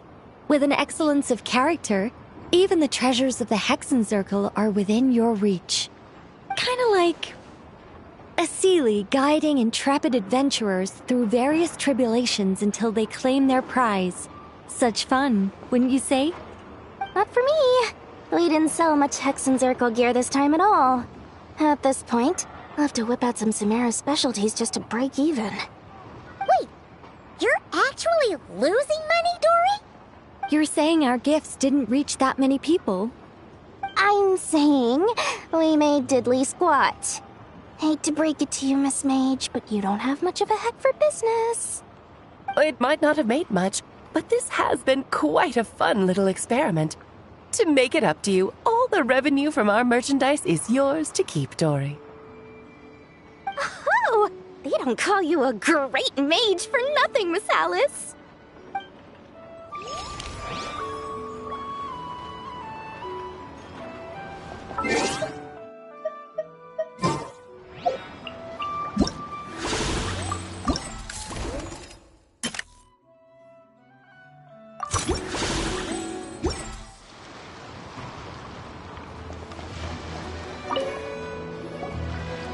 It's almost time for the expo to end. I'm asking for half a month's leave once we wrap this up. Finally got time to relax, huh, Yehoda? Yeah, thanks to you. Things are pretty calm right now.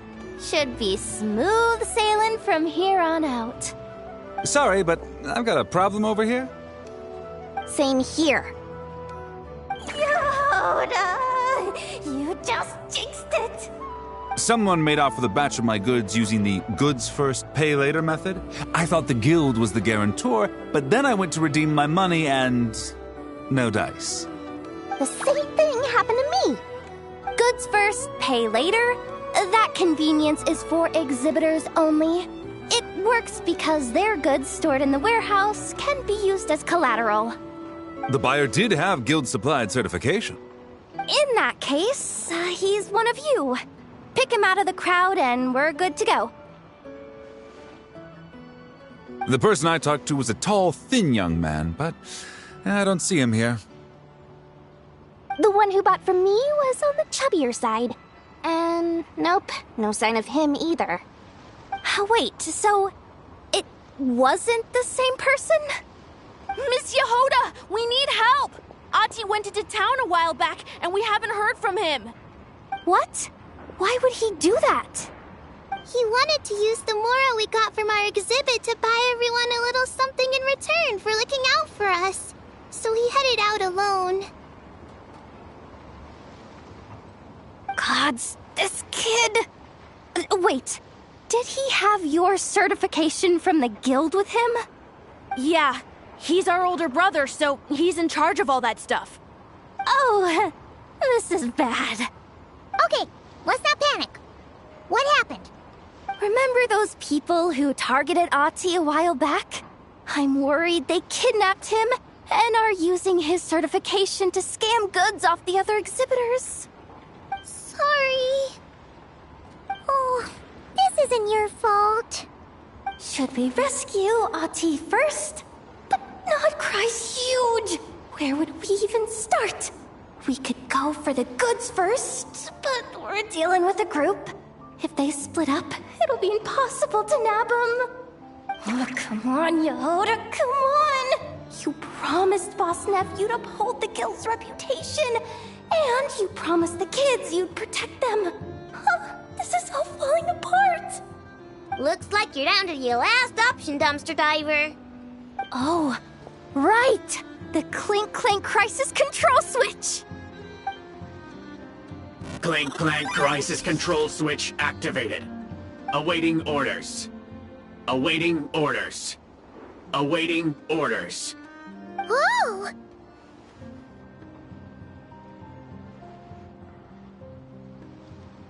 Activating the switch gives you temporary control over all the robots in Nodcry. If you wanted, you could turn this whole place upside down. But it won't last long, so think about what you want to do first. In that case, let's get the stolen goods back first. All units, advance to rescue Ati! Miss Yehoda! Orders received. Orders received. Orders received.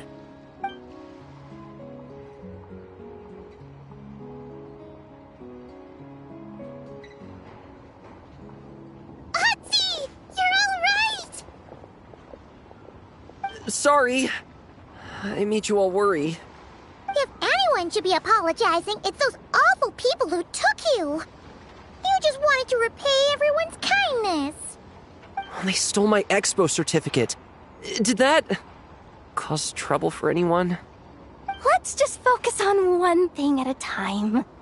Inventory complete. All goods have been retrieved. See? Told ya. With the Clink Clank Crisis Control Switch, there's no problem in Nodcry you can't handle. With so many bots around, we didn't have to choose between the rescue and getting the goods back. We were able to do both. I know. These kids call me boss, and as their boss, it's my job to protect them. No way I'm letting them get in trouble with the guild. Thanks, boss. Ino's a great person to have on your side, huh? To be honest, I could hug you right now. But I think I'll have that vacation first. Oh, right! I owe you a hot dog, don't I?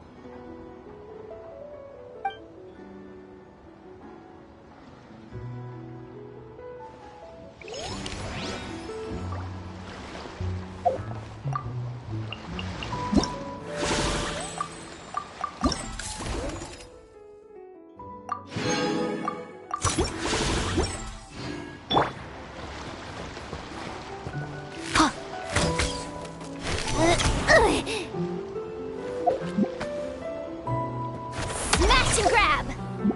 I never leave empty-handed!